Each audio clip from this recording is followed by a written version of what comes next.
Ito ang DWDD 1134 kHz AM. Balita, impormasyon at musika. Ito ang DWDD AFP Radio. Boses ng Kawal Pilipino.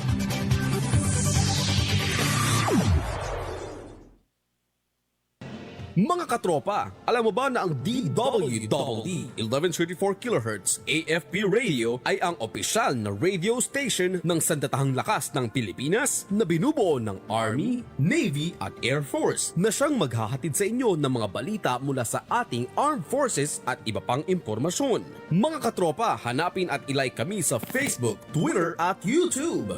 DWDD AFP Radio, ang boses ng Kawal Pilipino.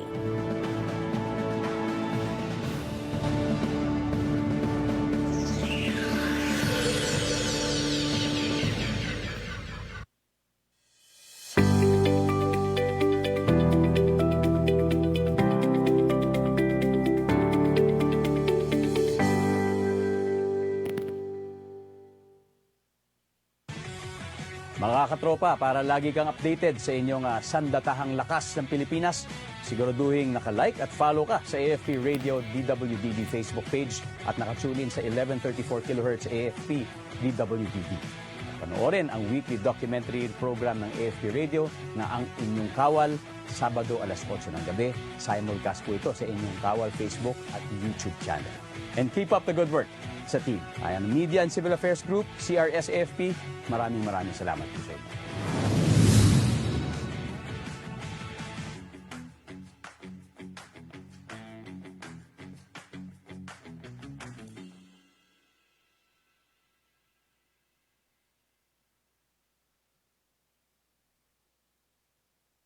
Kayo ay nakatutok sa DWDD AFP Radio.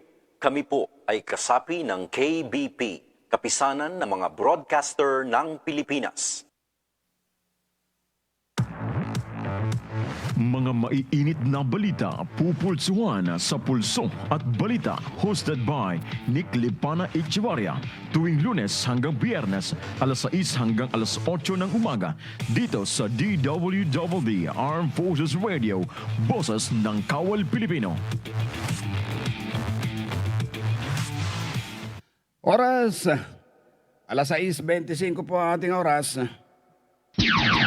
Pulso at Balita. Join me in this noblest of causes and we will succeed.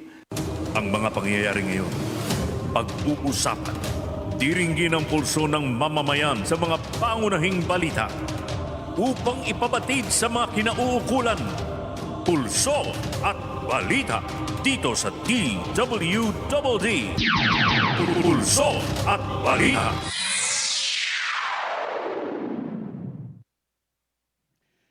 Araw tayo ngayon ng Lunes.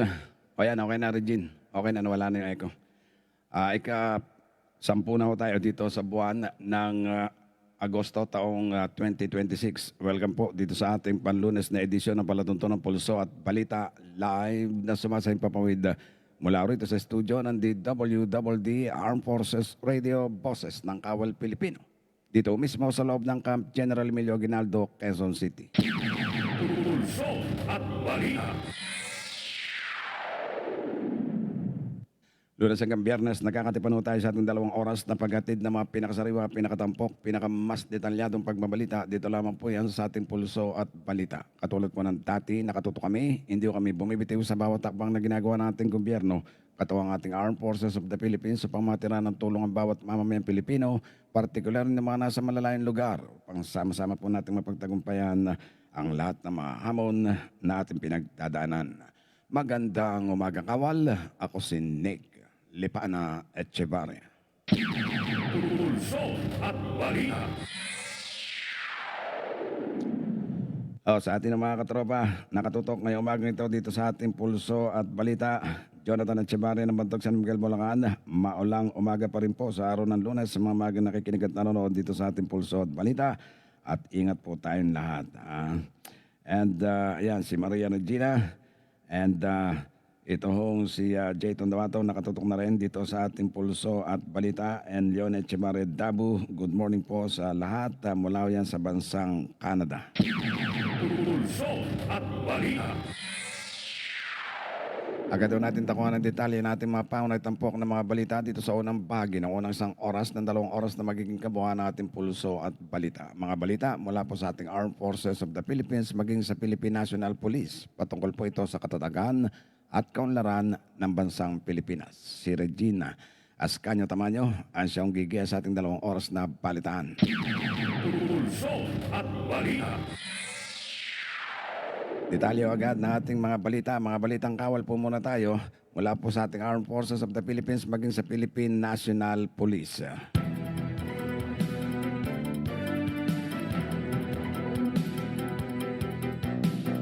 Sa atin ang mga pambungad na mga balitang kawal, ngayon pong umagang ito ng Lunes dito sa ating pulso at balita, nag-deploy ang Philippine Army ng karagdagang batalyon ng mga sundalo dyan sa Lanao del Sur para palakasin pa ang seguridad sa unang Bangsamoro Parliamentary Elections na nakatakdang idaos sa September 14. Idineploy sa Lanao del Sur ang 28th Infantry Battalion na mula po sa 10th Infantry Division ng Philippine Army. Isinailalim ang 28 IB sa operational control ng 101st Infantry Brigade. Formal naman tinanggap ni 101st Brigade Commander Brigadier General Yasser Abara ang mga opisyal at tauhan ng 28 IB na pinamumunuan po ni Lieutenant Colonel Elben Naval. Samantala, nakatakda rin tumanggap ang 101st Brigade ng karagdagang pampersa mula po sa isa pang provincial battalion ng 1st Infantry Division. Pulso at balita. Samantala mga katropa, tinanggihang muli ng Department of National Defense ang panawagan ng China na iwanan ng Pilipinas ang posisyon nito sa Baho de Masinloc. Naglabas po ng matapang na pahayag ng Department of National Defense matapos akusahan ni Chinese Ministry of National Defense spokesperson Chen Xi ang Pilipinas ng pagsasagawa ng umano'y paglabag sa territorial sovereignty at maritime rights ng China sa South China Sea. Sinabi po ng ahensya na ang Baho de Masinloc ay isang mahalaga at matagal ng bahagi ng pambansang teritoryo ng Pilipinas. Ayon pa sa DND, ang maritime zones at mga karapatan ng Pilipinas sa lugar ay itinatag alinsunod sa United Nations Convention on the Law of the Sea o itong UNCLOS at sa Pinal at may bisang 2016 Arbitral Award. Pulso at balita. Patuloy tayo sa ating pong bit-bit na mga balitang kawal. Si Cesar Montana dyan nakatutok na rin. Samantala mga katropa, binigyan din ni National Defense Secretary Gilberto Teodoro Jr. ang kahalagahan po ng mas matibay na defense cooperation at interoperability sa mga regional partners nito. Kasabay ito ng kanyang pagbisita sa Philippine Air Force Contingent na lumalahok sa Exercise Pitch Black 2026 dyan sa bansang Australia. Inilarawan po ni Secretary Teodoro bilang talagang kahanga-hanga at nagbukas ng bagong pananaw ang performance ng mga Pilipinong piloto nakalahok sa multinational air combat exercise. Sinabi pa ng kalihim na ipinakita po ng naturang pagsasanay ang pangangailangan para sa Pilipinas at mga partners nito na magtulungan ng balikat sa balikat habang ang kanilang defense cooperation ay nakabatay po naman sa international law at maging sa United Nations Convention on the Law of the Sea. Pulso at balita. Alas 6:32 ang ating noong oras mga katropa. Ilan po sa ating bit-bit na mga balitang kawal ngayon pong umagang ito ng Lunes. Nagpahayag po ang Pilipinas at ang Australia ng pagkabahala sa mapanganib na pag-uugali ng mga sasakyang pandagat ng China laban po sa mga barkong Pilipino diyan sa South China Sea. Inilabas po ang magkasanib na statement o pahayag na ito sa ginanap na 3rd Philippine-Australia Defense Ministers Meeting sa Darwin, Australia. Nagkita ho doon sina Department of National Defense Secretary Gilberto Teodoro Jr. at Deputy Prime Minister at Minister for Defense Richard Marles upang higit pang palakasin ang ugnayan panseguridad ng dalawang bansa. Samantala muli pong pinagtibay ni na Secretary Teodoro at Marles ang kanilang inaasahan na panatilihin ng lahat ng mga regional partners ang ligtas at profesional na pagkilos at makilahok sa mga transparency mechanism gaya po ng Hague Code of Conduct. Pulso at balita. Mga balitang kawal pa rin dito sa ating pulso at balita, suportado ng Armed Forces of the Philippines. Ang Department of Foreign Affairs, National Maritime Council at National Mapping and Resource Information Authority. Kaugnay po ito ng formal na pagsusumiti sa United Nations Secretariat ng opisyal na nautical chart para po sa Bao de Masinloc at sa mga nakapaligid na maritime zones nito. Ayon po kay AFP spokesperson for the West Philippine Sea at Navy Reservist Rear Admiral Roy Vincent Trinidad. Ang milestone na ito ay isang napakahalaga, legal at rules-based na pagpapatibay ng ating pambansang territorial sunod po sa UNCLOS o United Nations Convention on the Law of the Sea, Philippine Maritime Zone Act at 2016 Arbitral Award. Sinabi pa nito si Trinidad na nananatiling matatag ang Armed Forces of the Philippines sa pagtupad sa constitutional mandate nito na protektahan ang pambansang soberenya, pangalagaan ng territorial integrity ng bansa at tiyakin ang mga maritime entitlement ng Pilipinas. Pulso at balita. Mga katropa, nanawagan naman ng National Task Force to End Local Communist Armed Conflict ng mas matibay at sama-samang komitment upang mapanatili ang mga nakamit na tagumpay sa kapayapaan at matugunan ng mga kakulangan pa. Ginawa ng Anti-Communist Task Force ang panawagang ito sa closing ceremony ng 3 araw na first semester calendar year 2026 Accomplishment Reporting and Strategic Planning Workshop.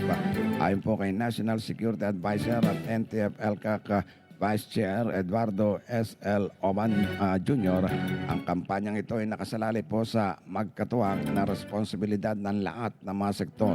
Dahil dito, nanawagan po itong si Oban ng mas magkakaugnay na mga hakbangin at maigpit na pananagutan hanggang sa mga regional level. Pulso at balita.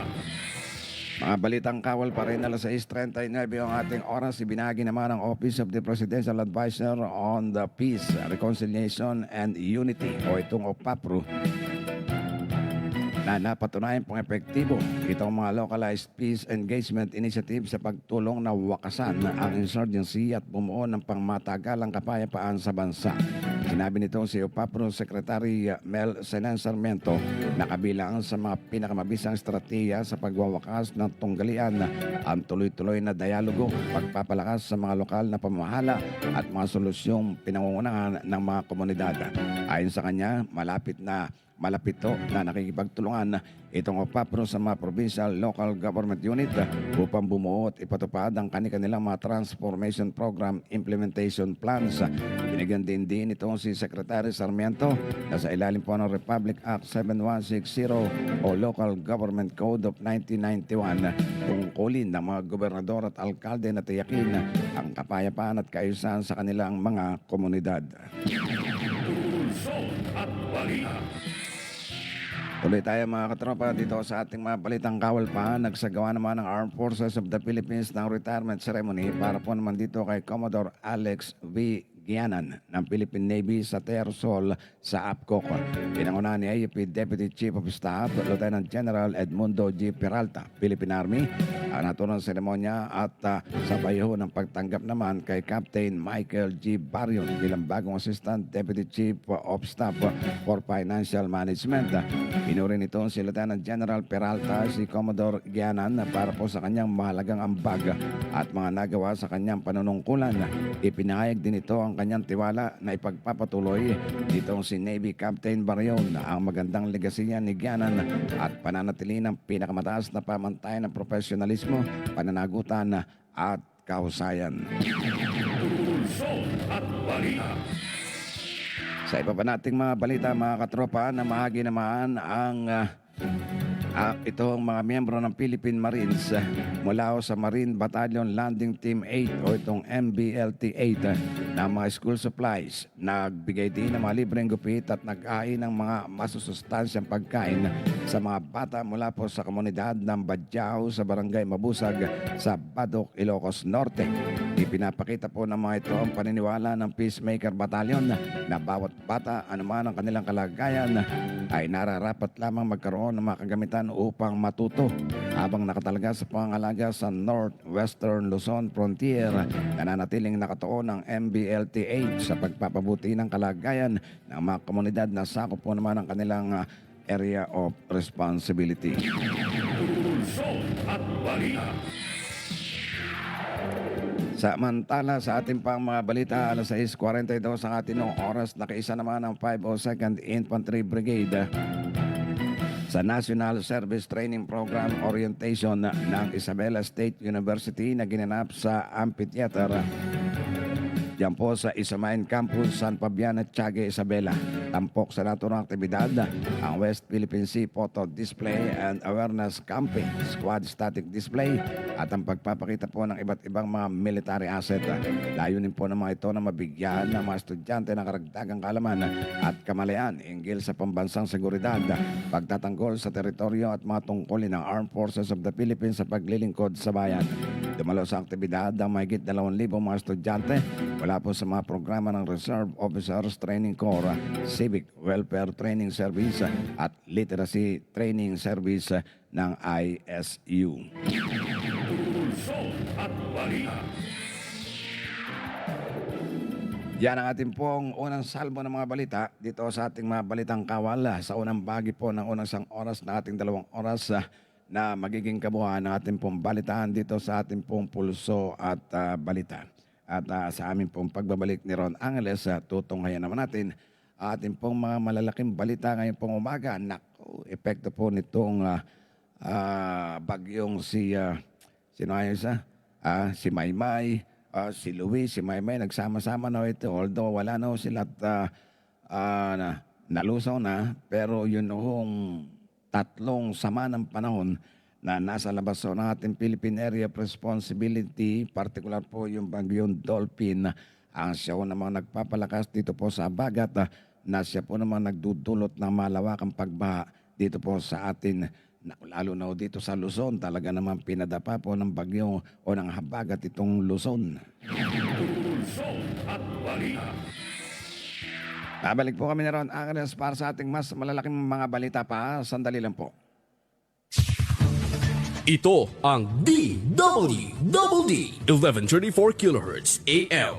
Balita, impormasyon at musika. Ito ang DWD AFP Radio. Boses ng Kawal Pilipino.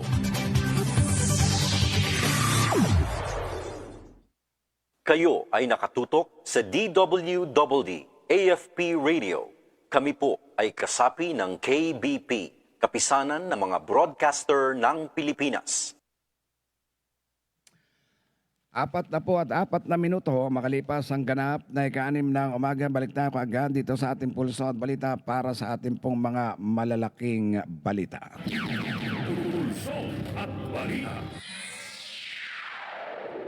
Bagi po natin bitbit ng mga malalaking balita ngayong umagang ito. Dito ho sa ating patuloy na pag-usad pa ng ating pulso at balita. Bahagi nito ay ng mga malalaking balita, dulot pa rin po ng mga pagbaha dito sa ating kapaligiran. Ilan po sa ating mga malalaking balita ngayon pong umaga na dala-dala dito sa ating patuloy na pag-usad.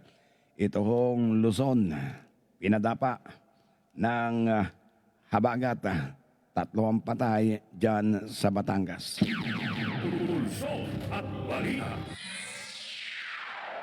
Samantala, si PBBM o ang Pangulong Ferdinand Bongbong Marcos Jr. mahigpit na binabantayan ang naging epekto po naman nitong habagat. Pulso at balita. Sa ating pang mga malalaking balita ngayong po umaga, substandard na pader dyan po sa EDSA sa Makati City, gumuho. Pulso at balita. Ilan po sa ating mga malalaking balita doon po sa mga residente na malapit dyan sa Lamesa Dam.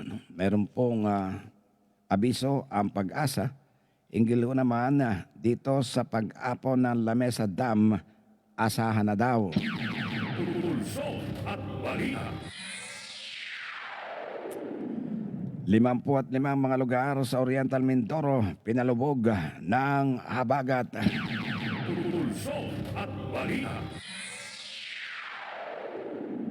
Pagi po ng ating bit-bit na mga malalaking balita sa bagong ito dito sa ating patuloy na pag-usad pa ng ating pulso at balita. Samantala, Secretary Gibo Teodoro ng Department of National Defense sinoplak itong panawagan ng China na abandonohin ito ho namang Baho de Masinloc. Pulso at balita.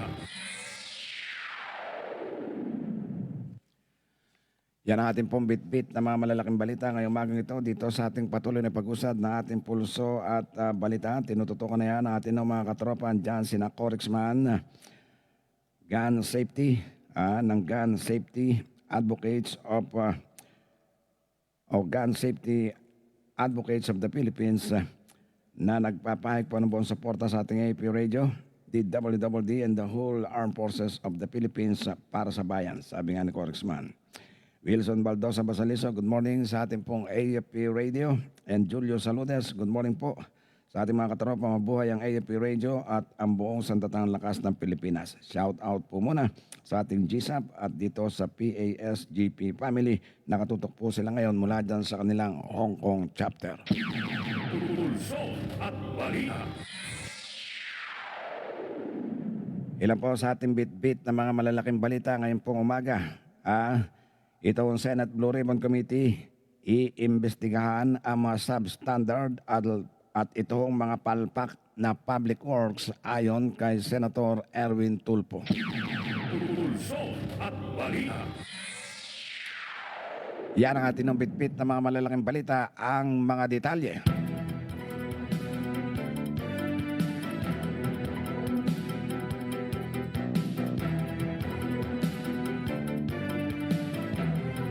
Sa detalye natin bit-bit na mga malalaking balita ngayon pong umaga, kasunod doon ng mga issue ng mga public works na mabilis nasisira ng kaunting pag-ulan lamang. Ipinahayag po ng Senate Blue Ribbon Committee Chairman Erwin Tulfo na tututukan po ng committee ang pagbubunyag ng mga substandard na proyekto ng pamahalaan at sa pagpapanagot po sa mga taong nasa likod nito. Sa isang payag, sinabi ni Senator Tulfo na bukod doon sa mga bagong pangalan at issue na may kaugnayan sa anomalya sa flood control, iimbestigahan din ang mga substandard na proyekto, kaya po ng mga tulay, kalsada at iba pang mga pampublikong pasilidad na malinaw na hindi po sumunod sa mga tamang pamantayan. Git po ng Senador, halatang may korupsyon dito dahil sa kabila daw ng ibinigay na sapat na budget para po sa mga nabanggit na proyekto, hindi pa rin natatapos o di kaya naman mga substandard. Inihayag din ng tagapangulo po ng komite na nakikipag-ugnayan na sila sa Department of Public Works and Highways o DPWH at iba pang kaugnayan na ahensya ng ating pamahalaan. Ayon po kay Senator Tulfo, kailangan na ng investigasyon, lalo na't kamakailan lamang ay gumuho ang isang malaking retaining wall. Yan po naman sa kabaan ng EDSA Ayala northbound sa Makati City matapos ang sunod-sunod na mga pagbagyo. Nagdulot ito ng matinding buhol-buhol na daloy ng trapiko nang mabarahan po ang dalawang pangunahing linya ng naturang daan. Agad itong kinundinaan itong si DPWH Secretary Vince Dizon matapos matuklasan na ang gumuhong bahagi ay gawa lamang pala sa magaan na hardy flex sa halip po na sa matibay na semento. Bagamat binigyan din pa ni Senator Tulfo ang kanyang kahandaan na palawakin o binigyan din po nitong si Senator Erwin Tulfo ang kanyang kahandaan na palawakin ang pagsisiyasat sa flood control issue kapag may mga pangalan ang lumutang. Ilinaw din niya ang tututukan din ng Blue Ribbon Committee ang mga nakabimbing na mga issue po ng korupsyon sa iba pang mga ahensya ng gobyerno. Wala o sa kanyang subok na matatag na track record bilang isang aktibo at masigasig na Vice Chairman bago pamunuan po ang Blue Ribbon Committee. Iginit po nitong si Tulfo na ang usapin sa flood control ay isa lamang sa napakaraming issue ng korupsyon na dapat mabuksan at mapag-aralan ng husto. Sa uli, binigyan din po ng mambabatas na matagal nang pinahihirapan ng korupsyon ang ating bansa. Magiging maigpit niya sila ngayon sa pagkanap ng mga matitibay na ebidensya at gagawin nila ito nang naayon po sa mga alituntunin ng komite at ng batas. Pulso at balita.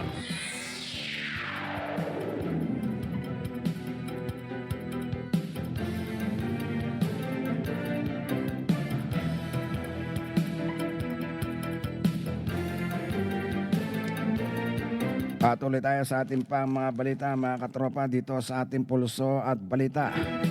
Mga malalaking balita po ngayong umaga, pinadapa ng habagat ang ilang bahagi po naman ng Luzon. Kabilang ang Metro Manila kung saan po naman 3 katao ang iniulat po na nasawi dyan sa lalawigan ng Batangas.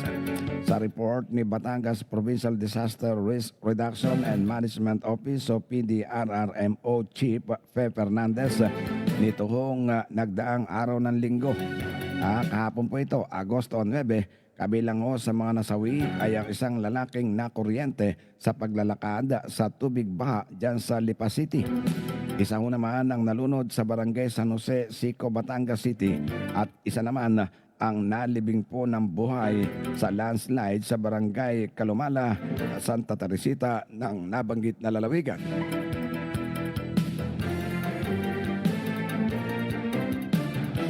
Ayon sa opisyal, ang Lipa City ay dumanas po ng grabing pagbaha. Simula pa nitong Sabado ng gabi, nasa 15 mga barangay ang pinakamatindi pong naapektuhan habang nasa 229 na mga pamilya naman ang inilikas dahil po sa matinding pagbaha. Nasira din ang mga konkretong padeara sa San Fernando Air Base ng Philippine Air Force, dyan po naman sa lungsod ng Lipa. Ayon po sa opisyal, hindi na ho makayanan ng drainage system sa lungsod ang mataas na tubig baha na rumagasa po naman sa mga kabahayan. Samantala sa report po ng Office of the Civil Defense o itong OCD, 182 na mga lugar sa Hilagang Luzon, Calabarzon o itong Cavite, Laguna, Batangas, Rizal at Quezon, hindi mo sa Mimaropa o itong Mindoro, Marinduque, Romblon at Palawan ang halos lumubog sa baha. Ayon kay OCD Deputy Administrator at Assistant Secretary Bernardo Rafaelito Alejandro Deport, nasa 110,000 na mga pamilya o katumbas po yan ng 382 na mga katao o individual ang apektado po ng kalamidad dyan sa Region 1, 2, 3, 5, 9, Cordillera Administrative Region at Calabarzon o itong Cavite, Laguna, Batangas, Rizal at Quezon. Sa naturang bilang, nasa 2,200 na mga pamilya o 7,300 po na mga individual ang ngayon ho ay pansamantalang kinakanlong muna sa mga itinalagang evacuation center sa mga naapektuhan lugar. Ipinahayag po nitong si Alejandro na karamihan po sa landslide ay nangyari sa Region 1 at Cordillera Administrative Region, kabilang ho sa Benguet at Baguio, kung saan po meron ding mga insidente ng rock slides o paghupo ng mga bato habang patuloy pa rin ang pangangalap po naman ng kaukulampang mga report. Ang 7 nasugatan ay mula naman po sa Cordillera Administrative Region, partikular na dyan po sa Benguet, habang wala naman po iniulat na nawawala. Nasa 569 naman na mga local government units o LGUs ang nag-anunsyo po ng suspension ng klase, dulot na rin ng masamang lagay pa rin ng panahon. Sa ulat ng Pag-asa, ang habagat patuloy ho na magpapaulan dito sa Kalakhang, Maynila o Metro Manila, malaking bahagi ng Luzon at Visayas Region. Naasahan po ang mga pag-ulan sa Ilocos Sur, La Union, Abra, Benguet, Zambales, Bataan at maging sa Occidental Mindoro. Pulso at balita. 5 minuto bago sumapit ang ganap na ikapito ng umaga, patuloy tayo sa ating bit-bit na mga balita pa. Malalaking balita pa rin dito sa ating patuloy na pag-usad pa ng pulso at balita. Si Weng Ruiz Montana. Good morning po sa lahat. Ingat po tayo. Ang kanya ho namang bati sa ating mga katropa. Balita pa dito sa ating pulso at balita, mahigpit na binabantayan naman ni Pangulong Ferdinand Bongbong Marcos Jr. ang epekto po nitong habagat. Partikular ang sitwasyon sa mga lugar na madali pong bahain at ang pagtaas ng level ng tubig sa mga dam at imbakan po ng mga tubig. Inatasan po ng Pangulo ang mga kinaukulang ahensya ng pamahalaan na manatiling naka-heightened alert. Mahigpit na pakikipag-unayan hinggil ho naman sa pagpapakawala ng tubig at magsagawa ng mga kinakailangan pong hakbang upang maprotektahan ang mga komunidad at mahalagang mga pasilidad o infrastruktura. Ayon po sa ulat, bagamat nakakaranas po ng spilling ang ilang dam sa Central Luzon. Patuloy ho na mahigpit na minomonitor ito at pinamamahalaan ang level ng tubig. Pinatitiyak din ng Pangulo na nakahanda ang mga ahensya ng pamahalaan na tumugon agad habang nagbabago po naman ang mga kondisyon.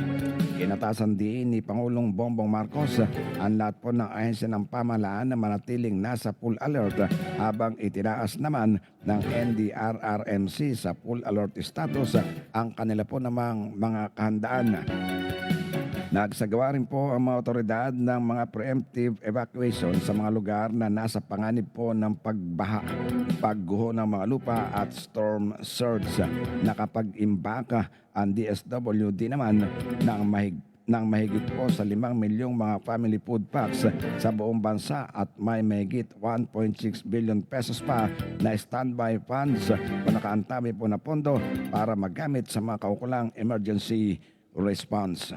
Pulso at balita.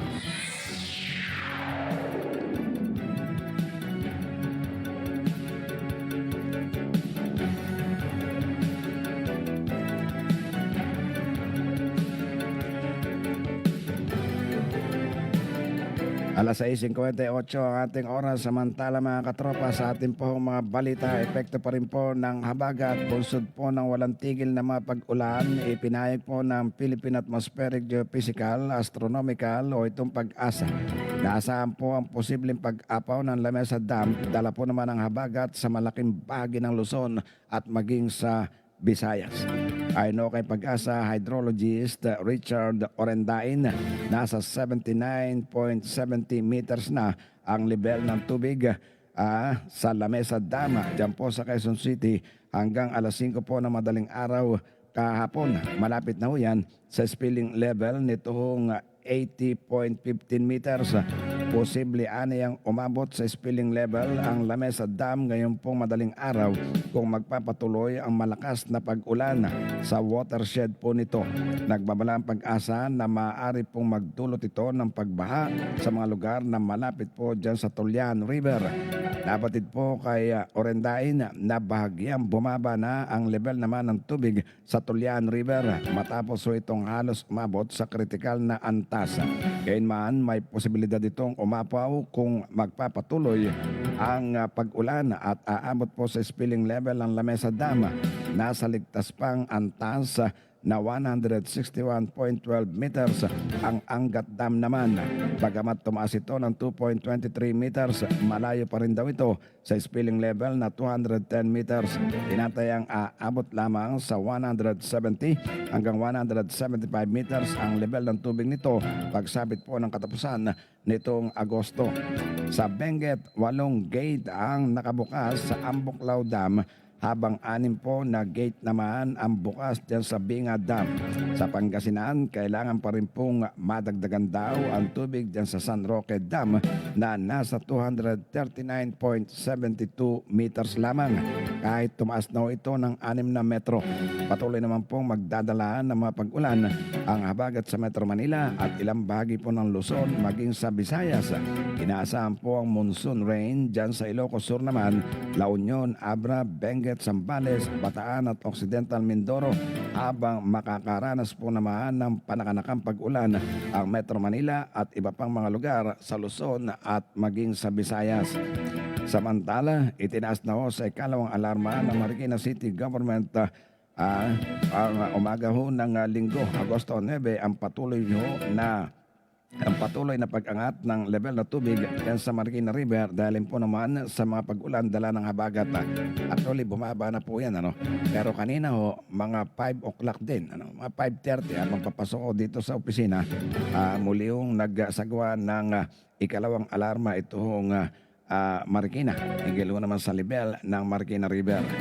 Ang ikalawang alarma ho diniklara alas 10:56 ng umaga dahil umabot na ho sa 16 meters kahapon po ito na ang hulugan dapat to na lumikas ang mga residenteng apektado ayon po sa Marikina City Public Information Office. Umabot to na hanggang sa ikatlong alarma kahapon pero nag-subside kaya lamang kaninang madaling araw sa pinaka-latest muli ho itong itinaas sa ikalawang alarma. Pulso at balita. Si Sandman Maverick andyan nakatutok na rin dito sa ating patuloy na pag-usad pa ng ating pulso at balita. Samantala mga katropa, gumuho sa kasagsagan ng malakas na ulan ang isang pader dyan sa EDSA Ayala northbound sa tabi ng isang exclusive subdivision na pinaniniwalaan po naman substandard sa Makati City nitong Sabado ng gabi. Agad doon namang ininspeksyon na Department of Public Works and Highways o DPWH Secretary Vince Dizon at Metropolitan Manila Development Authority o MMDA General Manager Nicolas Torre III kung saan po iimbestigahan kung sino ang gumawa ng naturang pader na ginamitan ng hardiplex. Salit po na semento ang ilagay. Bumagsak ang pader sa dalawang lane ng northbound na bahagi po ng EDSA at nagdulot to ng pagsisikip ng daloy ng trapiko sa mga sasakyan. Lumilitaw na dagdag o dugtong lamang ang gumuhong pader na diyan po naman na dati ho itong property wall.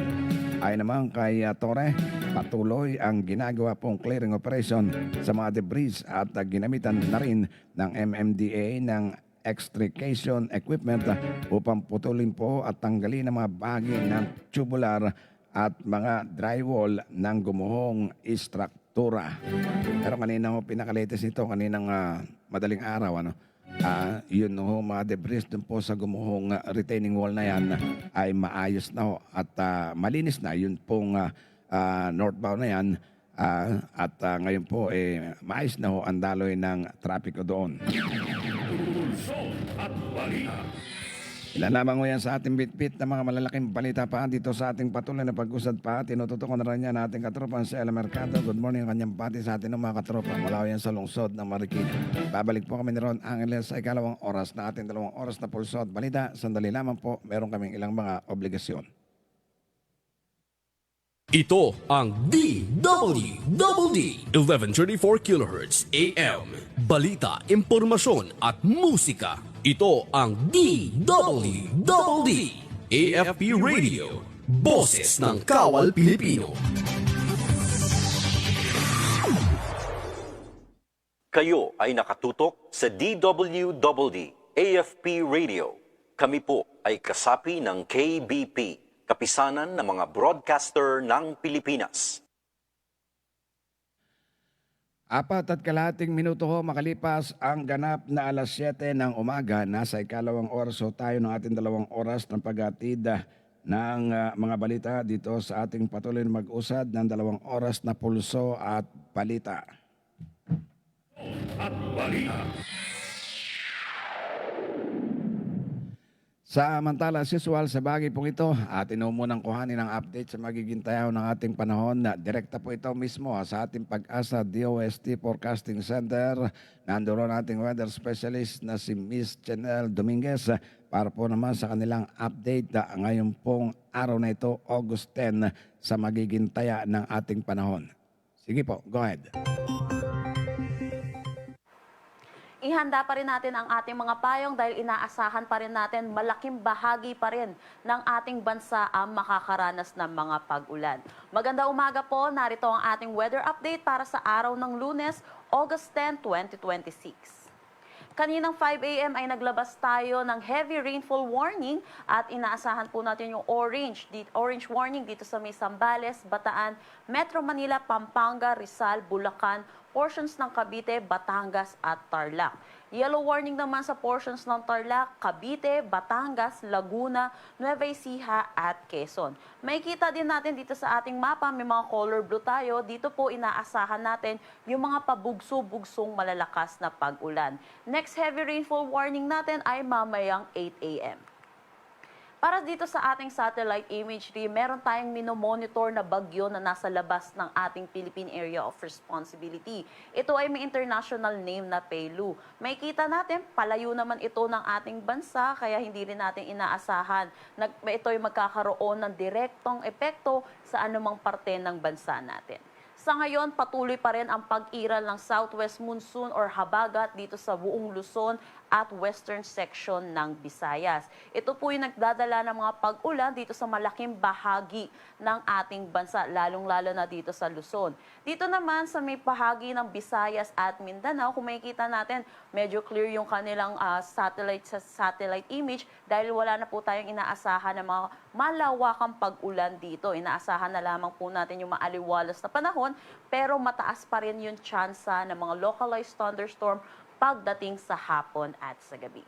Makikita din natin dito sa ating satellite imagery, meron tayong umiikot dito. Ito po si Dolphin, yung binonitor po natin na bagyo sa labas ng ating Philippine Area of Responsibility noong mga nakaraang araw.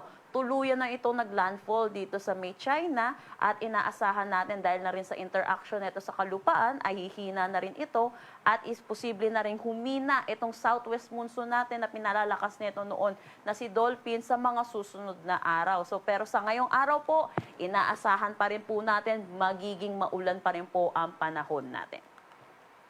Para sa ulan na dulot nitong southwest monsoon, inaasahan natin malaking bahagi pa rin ng Luzon ang makakaranas ng significant rainfall. Ilang araw na po tayo nakakaranas ng mga pag-ulan dito kaya saturated na ang ating mga kalupaan kaya mataas na ang tsansa ng mga pagbaha at mga pagguho ng lupa. Kaya pinapaalalahanan po natin ang ating mga kababayan na makinig po lagi sa ating local government units hinggil sa posibleng paglikas na kailangan po nilang gawin.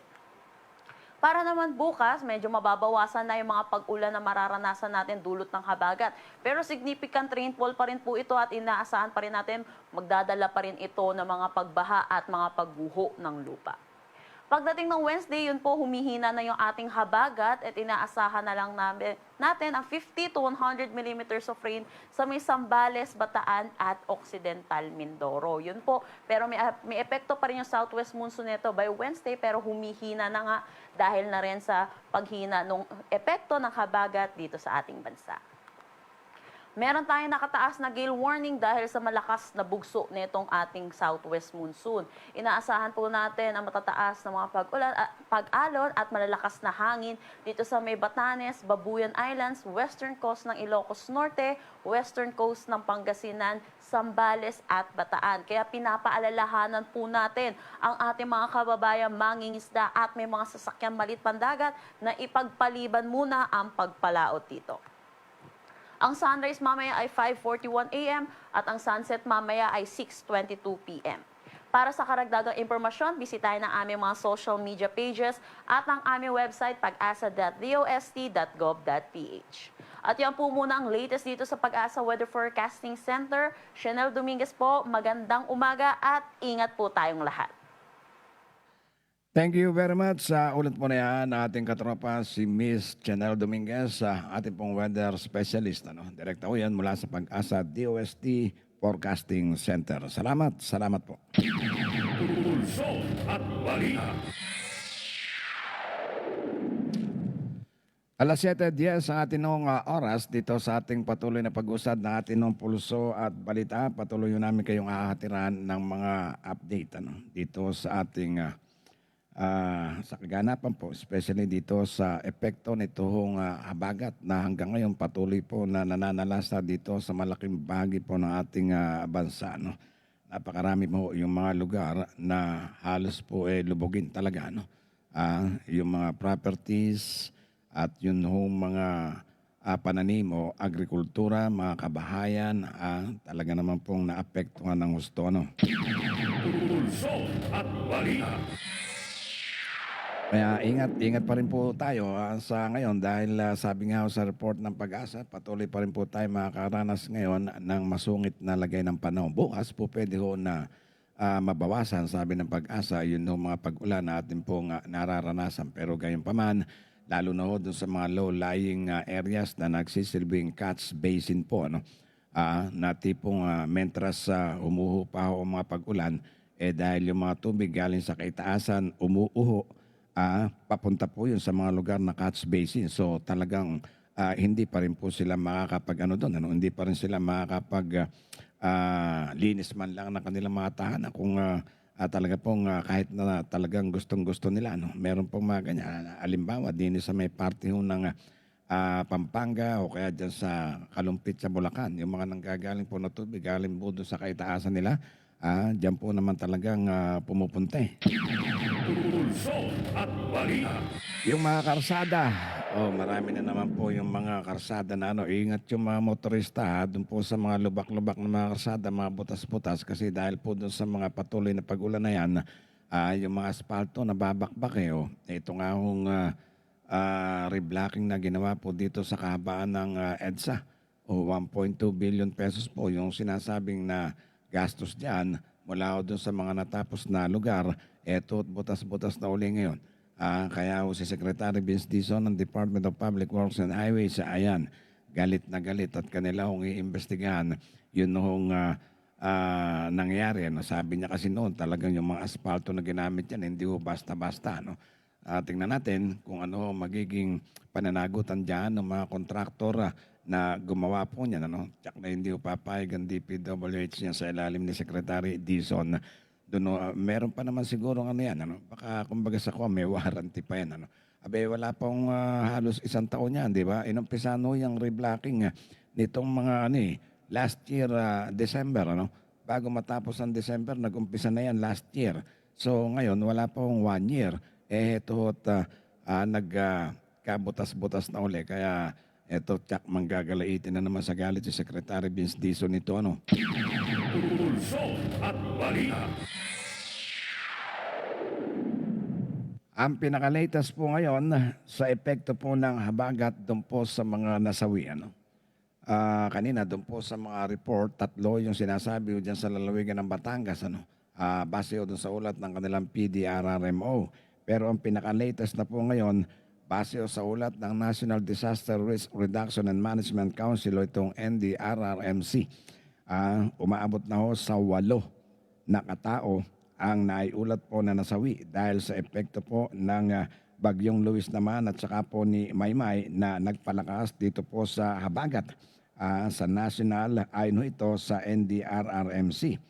Sa naturang bilang na 8, 2 rito ang iniulat na nasawi dyan po naman sa lalawigan ng Rizal. Ilan po naman sa rock slide o pagbagsak ng mga bato. 2 rin sa Batangas dahil po naman sa pagkalunod at pagkakakuryente. 2 sa Benguet dahil sa landslide at 2 rin sa La Union dahil pa rin po sa pagguho ng lupa, pagkakakuryente at pagkalunod. Samantala may isa naman pong naitalang nawawala dyan sa Batangas at 7 ang nasugatan po sa Benguet dulot ng landslide at aksidente po naman sa sasakyan. Aabot naman sa 124,000 na mga pamilya o katumbas po ng 486,000 na mga individual ang iniulat po na naapektuhan ng naturang mga pagbagyo at ng hanging habagat. Kaugnay po ito mula o kung saan po ito ay mula sa mga reyon ng dyan po sa Region 1, 2, 3, 5, 6, 9 at maging sa Mimaropa, Calabarzon at maging dyan po naman sa Cordillera Administrative Region. Pulso at balita. Ay, kaya ho tayo mag-iingat huwag magiging pasaway hanggang sa mga pagkataon po ito. Kung hindi naman po kinakailangan ako iwasan po ninyong maglakad doon po sa mga malalalim na tubig kasi ayun nga, yung ilan ho sa mga nasawi, dulot to ng pagkakakuryente. Hindi natin alam, baka mamaya may mga live wire ho ng mga bumagsak na dyan, mahirap na. At ang isa pa, ang Department of Health may babala. Hinggil ho naman dito sa sakit na leptospirosis. Alam naman po natin kapag ganitong mga tag-ulan, tagbagyo, tagbaha, yung leptospirosis ang isa sa dapat nating iwasan dahil fatal po itong sakit na ito. Lalo kung may mga open wound ho kayo, open skin, wag ho kayong lulusong dyan sa mga tubig baha dahil posible ho kayong makakuha dyan ng sakit na leptospirosis. Napakadelikado po niyan. Pulso at balita. Patuloy kami maglilingkod, mag-atid sa inyo ng mga impormasyon at mga paalala po naman, para po mula po yan dito sa ating Armed Forces of the Philippines. Samantala, sa kabilang dako, nakuha po natin ang ulat naman ng ating katropang Sela Mercado, isang utility worker ang iniulat po na nasawi din ng takayin daw po ng tubig ba dyan sa umapaw na ilog sa lalawigan pa rin ng Batangas. Ang detalye niyan na kay Ella Mercado, standby.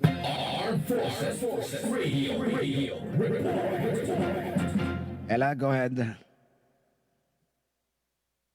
Maraming salamat katropa. Isang 45 anyos na utility worker ang nasawi matapos na malunod sa kasagsagan ng pagtaas ng tubig baha sa barangay Talumpok, Silangan, Batangas City, lalawigan ng Batangas. Sa ulat ng mga otoridad, alas 5:30 ng hapon, katuwang ang kanyang mga helper, papauwi na ang biktima galing sa pagre-repair ng water source ng kanilang barangay nang aksidenteng masira ang strap ng bagpak nito at malaglag sa bahagi ng ilog na kanilang binabaybayan. Tinangka umano ng biktima na kunin ang nalaglag na bag, ngunit sa lakas ng puwersa ng umapaw na ilog ay natangay ito ng malakas na alon. Sa agarang search and rescue operation ay sinagawa ng City Disaster Risk Reduction and Management Office ng lokal na pamahalaan sa tinatayang 2.5 kilometrong lalim ng tubig baha na tagpuan ng bangkay ng nalunod na utility worker. Dinala sa isang punerarya ang biktima para sa kaukulang pagsasaayos nito. Ako, ang inyong katropang Ella Mercado para sa DWD Armed Forces Radio, Boses ng Kawal, Pilipino. Thank you very much sa ating katropang si Ella Mercado.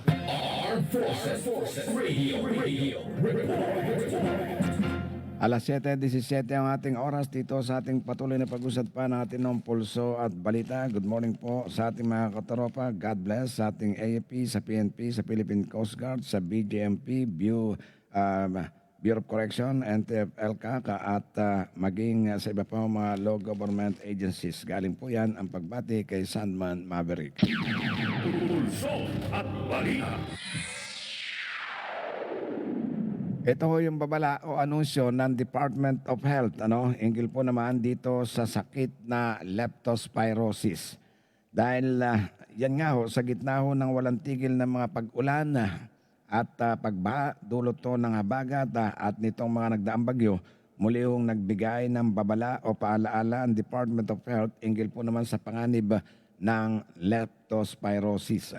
Sa mga kalsadang lubog sa tubig, hindi lamang ho pinsala sa ari-arian ang dapat na ikabahala ng publiko. Ayon po sa DOH, ang tubig ba ay maaari hong maging kontaminado ng mga ihi ng daga at iba pang hayop na nagdadala po naman ng naturang virus na yan ng leptospirosis.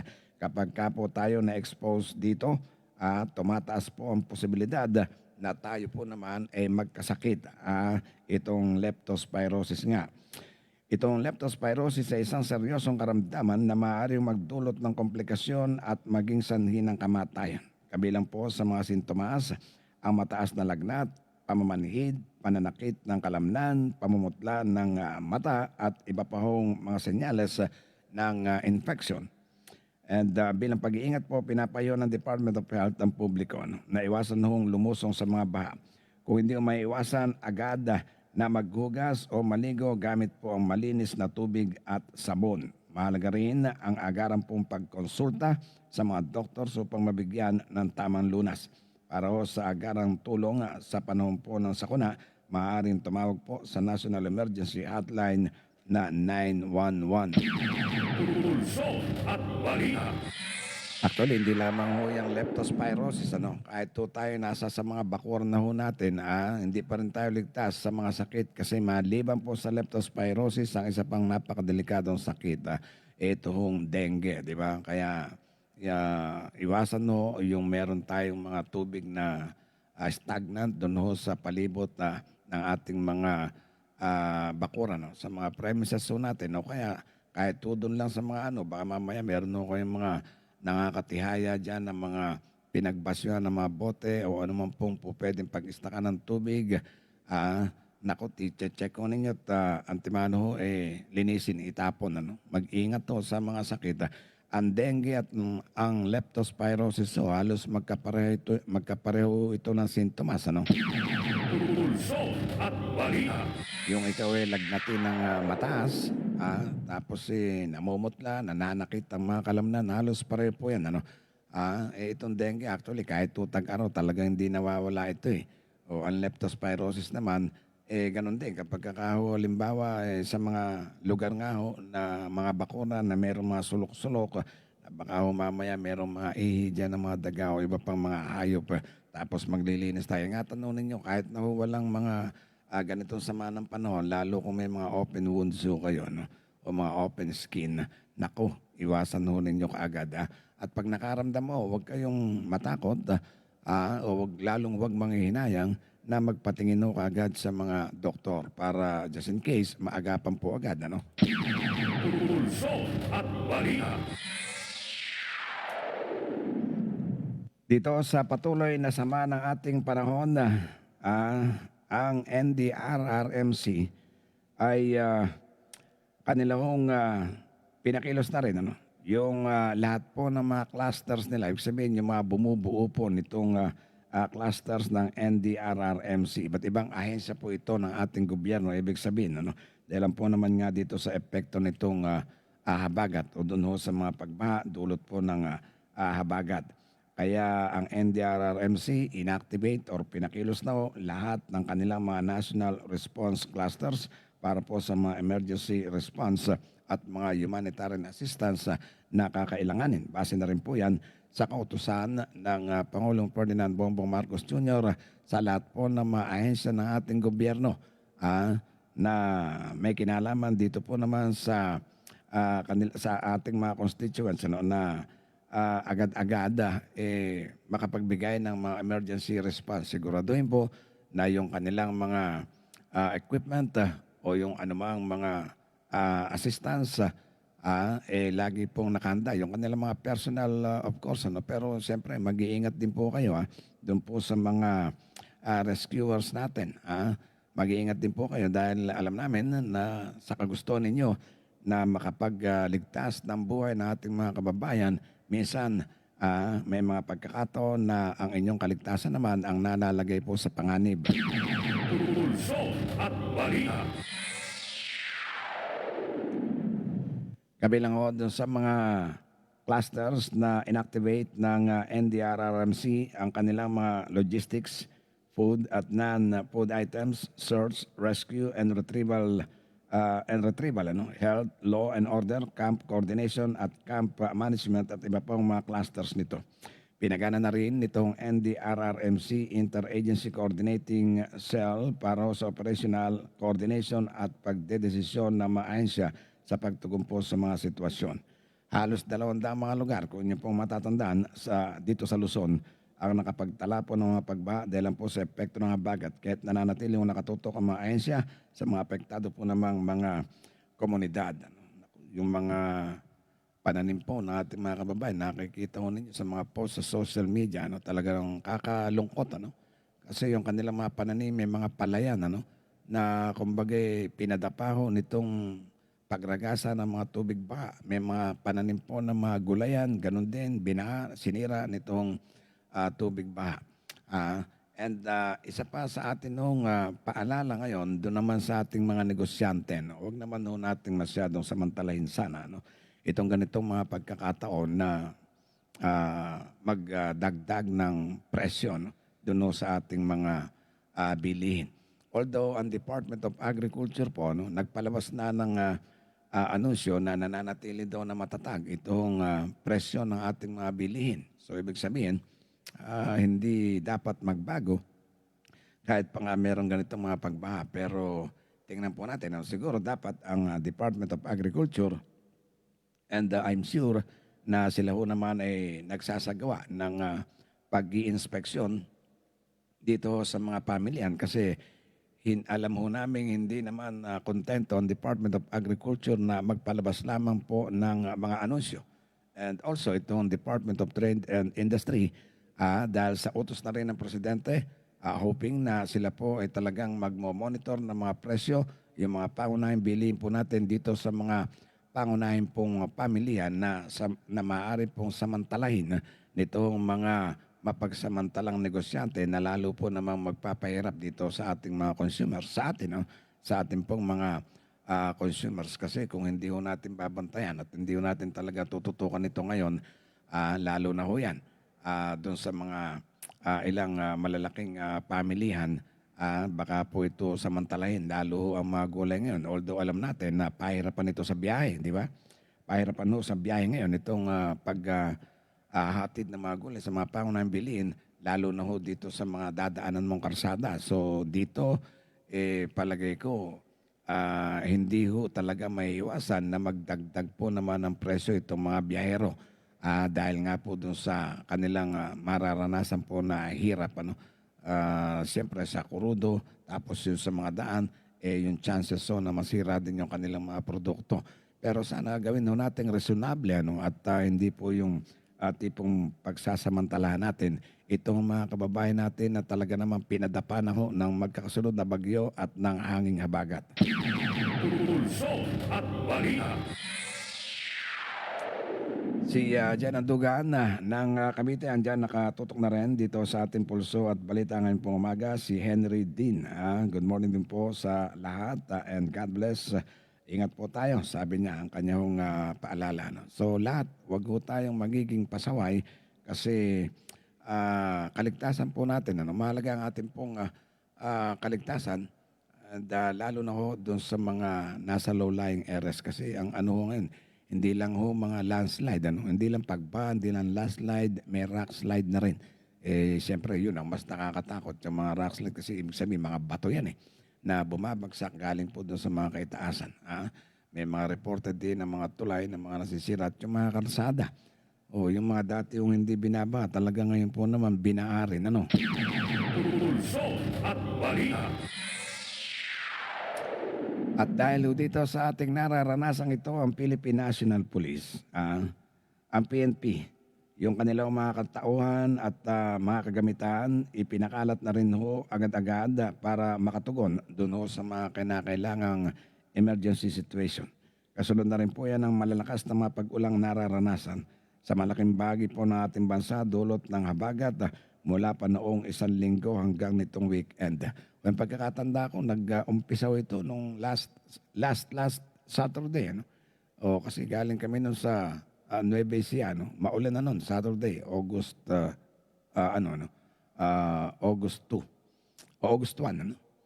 And then, nung pag-uwi namin, maulan hindi na ho tumigil nun. Hanggang ngayon itong nararanasan nating mga pag-ulan na ito. Kaya talaga pong napakalaki na idinulot nito ng mga pagbaha. Ngayon, ayon po sa PNP Chief na si Police General Jose Melencio Nartates Jr., mataman ho silang nakikipag-ugnayan ngayon sa iba't ibang mga lokalidad. Gayon din sa iba't ibang mga ahensya po ng pamahalaan para po sa mga strategic deployment, lalo-lalo na po sa mga lugar na higit po na nangangailangan ng kanilang mga tulong. Hinikayat din ito si General Nartates po ang publiko na manatiling nakasubaybay sa mga abiso at sundin po ang utos ng mga otoridad para na rin sa kanilang kaligtasan. Nagbabala rin po rin siya sa mga magpapakalat ng mga hindi beripikadong impormasyon hinggil po naman sa lagay ng panahon. Lalo na sa mga online o sa social media dahil maaaring makapagdulot po ito ng takot at pangamba dito naman sa ating publiko. Tama nga, meron no kasing iba na pinalalalapat. Tsaka mag-ingat po tayo sa mga pagkukomento kasi yung ating pong mga kababayan talagang lugmok na doon sa yung mga biktima ng pagbaha. Pagkatapos makikita mo sa social media, meron pong mga comments, reactions doon na kumbaga hindi po nakatutulong para payapain yung kaisipan ng ating o yung damdamin ng ating mga kababayan sa halip po mas lalong nagdudulot ng malalim po na sugat o pagkabahala. Pulso at balita. Wag naman pong gano'n. Maintindihan po sana natin yung kanilang yung kanilang kalagayan. At wag na po nating dagdagan pa yung kanilang hirap po na nararamdaman. And maliban po sa Philippine National Police, ang ating pong Armed Forces of the Philippines, meron po silang sarili na mga HADR team, yung Humanitarian Assistance and Disaster Response Team. So lahat po ng unit ng ating Armed Forces of the Philippines, merong ganyang mga HADR unit. At kapag nagkakaroon ng ganitong mga emergency kalamidad, yan, talagang fully equipped ang ating AFP sa ganyan, equipment at saka po yung mga personnel talagang well-trained, yung kanilang mga personnel at maging yung kanilang mga engineering brigade. Kung kinakailangan po na maglabas ng kanilang mga equipment para po doon sa mga clearing operations sa mga lugar na nagkaroon po ng landslide o kaya mga rock slide or kaya yung mga iniwanan po na putik nitong baha, dala nitong habagat. Nandi rin po ang ating mga engineering, yung mga personnel na ating engineering brigade, engineering battalion, para ho magsagawa ng ganyang mga clearing operations at maging sa mga rescue. Sa mga rescuers ho natin. Andyan ho ating armed forces mula ho dun sa pag-evacuate. Diyan, andyan yung mga truck ng ating pong military. Lagi po yung inihanda, inilalabas kapag talagang kailangan na. At usually, itong mga sundalo ang nagiging first responders ho natin kapag nagkakaroon ng ganitong mga kalamidad. Naka-tie up sila, kumbaga naka-link sila dito sa Office of the Civil Defense, para doon sila kumuha ng mga kaukulang impormasyon or instruction na kaya kung saan pong mga lugar saan mga lugar na kailangan po ng tulong serbisyo nitong ating mga tropa ng ating mga kasundaluhan, at maging yung Philippine Air Force, yung kanilang mga air assets, kung kinakailangan pong magdala ng mga relief supplies na hindi ho kayang dalhin sa mga lugar na kumbaga parang na-isolate dahil lang po naman dito sa mga pagbaha, andyan po ang mga air assets na ating Philippine Air Force at handa ho na gamitin sa lahat ng pagkakataon for as long as na papayagan po sila nitong ating panahon. Dahil nga po sa masungit, kaya sabi ko nga sa inyo, kinakailangan din naman po nating i-consider yung lahat, yung kaligtasan po lahat ng ating mga responders. Kaya nga sabi ho natin, paalala ho lagi ng Armed Forces of the Philippines kapag mayroong mga ganito, wag na ho tayong mag-aantay pa ng mga force evacuation. Kasi tayo mismo sa ating mga sarili, alam natin na kung kailan kayo babahain o aabutin ng tubig. Kaya lang ngayon sa mga lugar ho na hindi naman dating binaba tapos inaabot din ng mga pagbaha, maging alerto tayo at lagi tayong tumutok sa mga anunsyo ng ating mga kinaukulang ahensya ng inyong mga local government units at manatili ho tayong kung hindi naman kinakailangan lumabas, kung pwede ho at mas safe tayo dun sa ating mga taanan, doon na lang po muna tayo. Pulso at balita.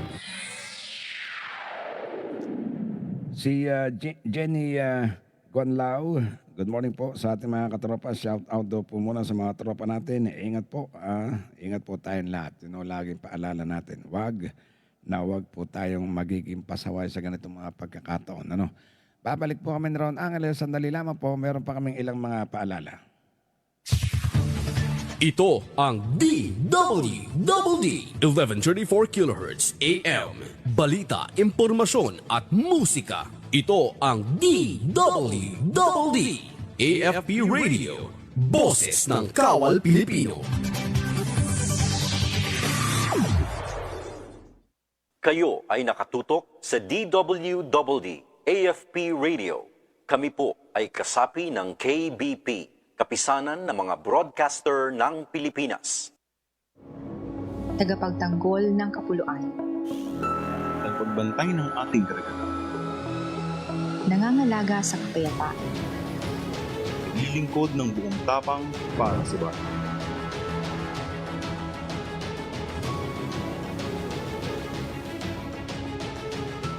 Namumuno ng may dagal.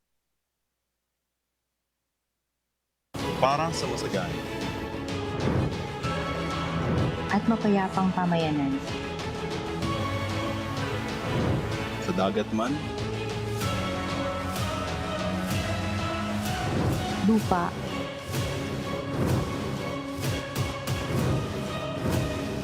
O himpapawid. kami ay laging handang tumulong. At kumaban. Kami ang Naval Forces Southern Luzon, ang iyong bubong dagat sa Timog Katagalugan. Alamin ang mga mainit na balita mula sa ating Armed Forces. Tumutok sa 1134 kHz AM sa inyong mga radyo at manood online. I-like at i-share ang AFP Radio DWDD Facebook page. Ito ang DWDD Armed Forces Radio, ang boses ng Kawal Pilipino. Balik tayo kagad sa ating pulso at balita. Alas 7:36 po ang ating oras dito sa ating patuloy na pag-usad ng ating ng pulso at balita. O eto, dito sa ating nararanasan noong ngayon na sama ng panahon, at least meron pong isang magandang balita dito sa ating pong mga motorista, sapagkat ngayon po ay Monday, de anunsyo, hingilo naman sa magiging lagay ng presyon po ng mga produktong petrolyo. Pulso at balita. Kaya ako nasabing magandang balita ito dito sa kabila ng ating mga nararanasan ngayon ng mga patuloy ho na pagbaha. At siyempre, yun nung patuloy pa rin na conflict dyan po naman sa Middle East. Meron pong nakatakda ngayon na oil price rollback. Pulso at balita. Medyo malaki-laki rin po ito. Kaya lang, kung kukumpara ho natin doon sa mga nagdaang pagtaas, siyempre medyo may kaliitan. Kaya lang, mas mainam na ho ito. Sabi nga sa inyo, yung trending, di ba? Last Tuesday, mas maliit ito yung naging pagbaba nun dahil magkano ba, 50 centavos lang yata mahigit yung ibinabaho sa diesel noon.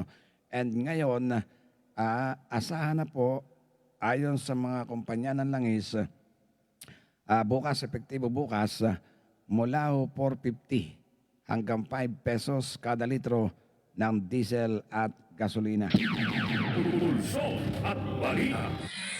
O ayan, at least kahit paano, hindi na tayo yung persado ba na mag-load ka agad o hanggat maaari kung meron pang full tank, mag-full tank na kasi tataas. Ngayon at least ito, rollback ng 4.50 hanggang 5 pesos per liter ng diesel at saka po ng gasolina. So at least hindi tayo pressured na kailangan mag-gas up kagad. At least ngayon, pwedeng magamit muna natin pamalengke yung pang-full tank natin, di ba? Malay mo, baka sa susunod na linggo magkaroon uli ng pagbaba. Ito na yung ikalawang linggo na pagkaroon po ng rollback dito sa petrolyo simula po nung sunod-sunod na ilang linggo, 3-4 yata na linggo yung sunod-sunod na mga pagtaas. Pulso at balita. Ay, sana nga ay magtuloy-tuloy na yung pagbaba.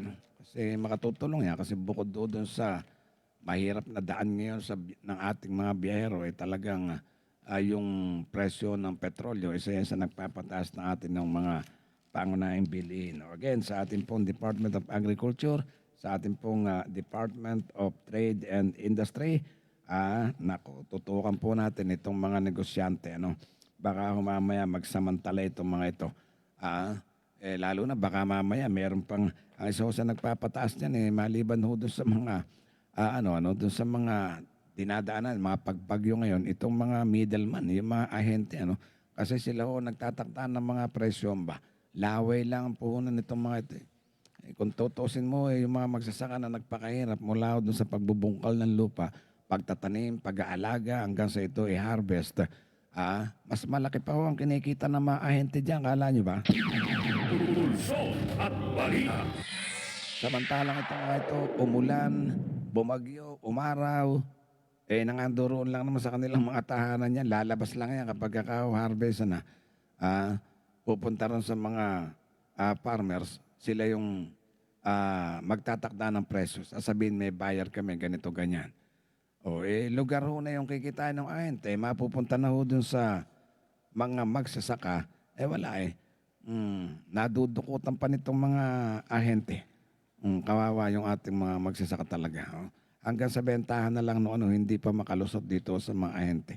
At ang system nito, ang mga ahente, kung makipag-usap yan doon sa mga magsasaka, at sa mga buyer pareho, akala mo sila ho yung may-ari ng produkto. Pulso at balita. Hello, Pop, si Benamin nandiyan, nakatutok na rin dito sa ating patuloy na pag-usad ng ating ng pulso at balita. Ilan po sa ating bit-bit na mga balita ngayon pong umaga sa ating ng patuloy na pag-usad pa ng ating pulso at balita. Samantala, sandali lang meron pa tayong mga pag-uulat ngayon pong umaga. Alas 7:41 ang ating oras. Pulso at balita. Ilan po sa ating bit-bit na mga balita.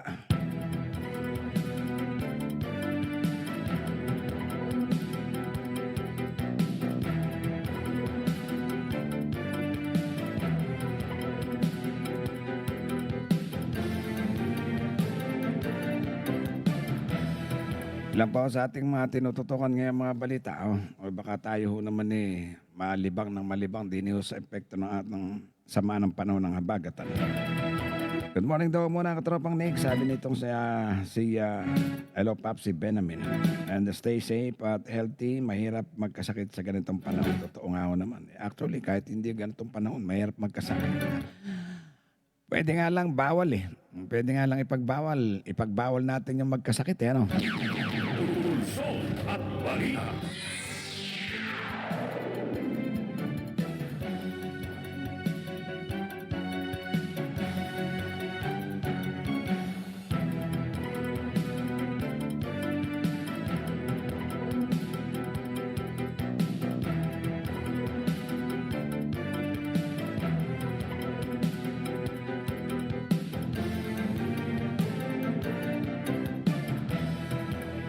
Ilan po sa ating mga tinututukang mga balita ngayon pong umaga, no? Yun nung naging pahayag nitong si Department of National Defense Secretary Gilberto Gibo Teodoro Jr. Engil ho dun sa panawagan po naman itong China, no?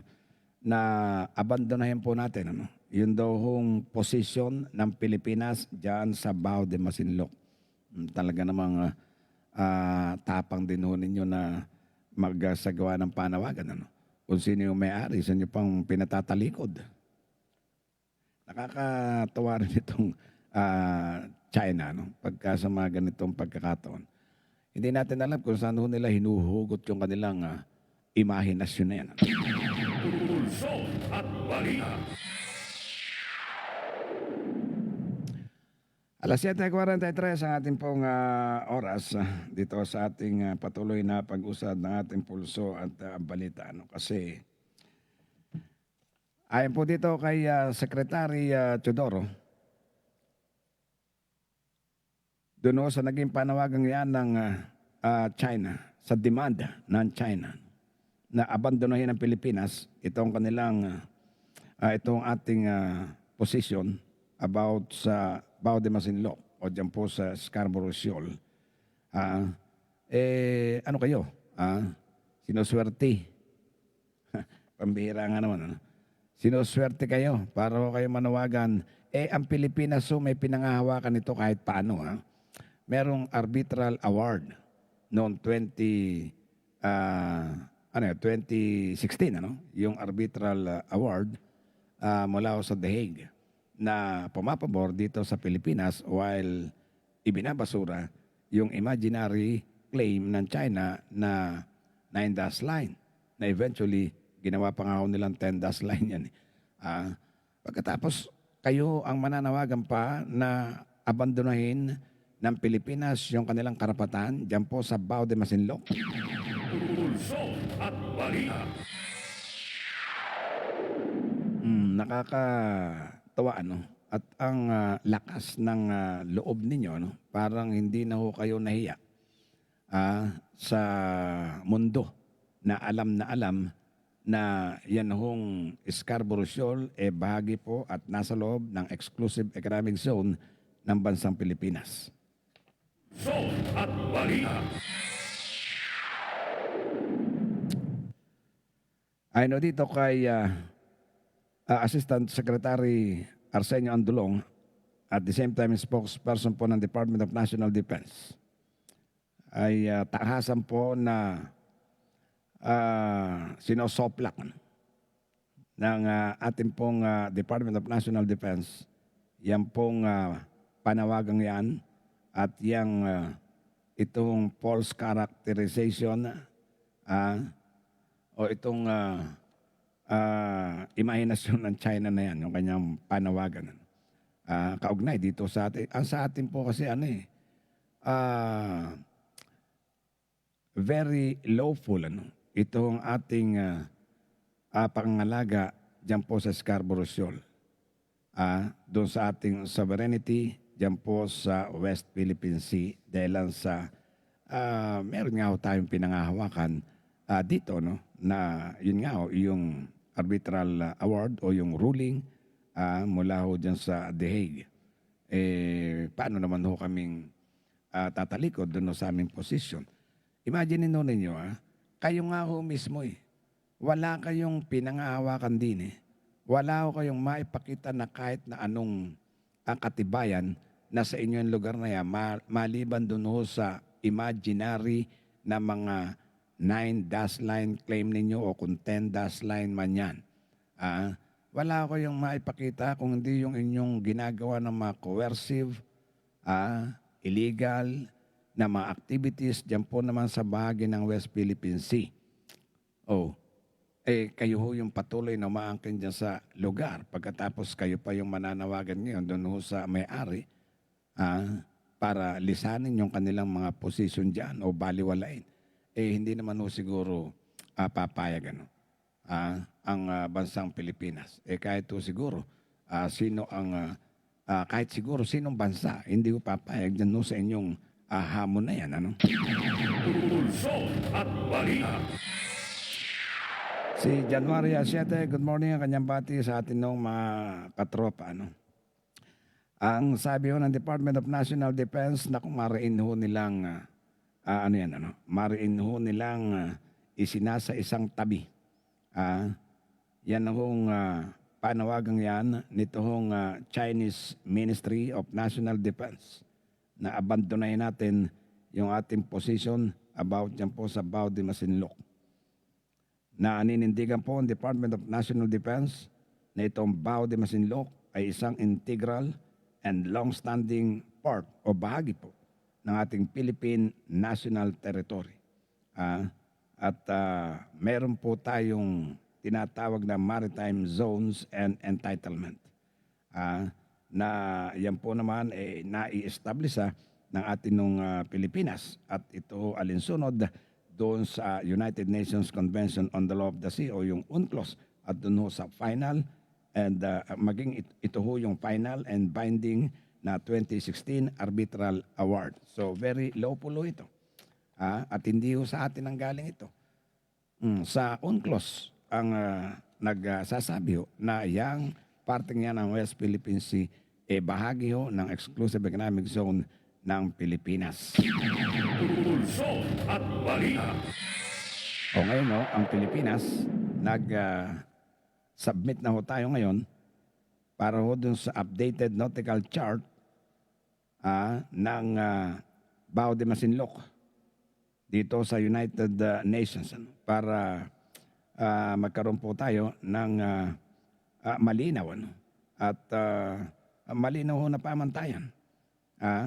And publicity pati sa international community kaugnay sa geographical limits ng Bao de Masinloc. So mainam na ho yung meron tayong ganun na isinwiti yung updated chart o pinaka-mapa dyan po sa Bao de Masinloc, maisumiti dyan po sa United Nations so that makita ho na meron tayong pinangahawakan talaga na yan po sa Pilipinas at walang karapatan ang China diyan.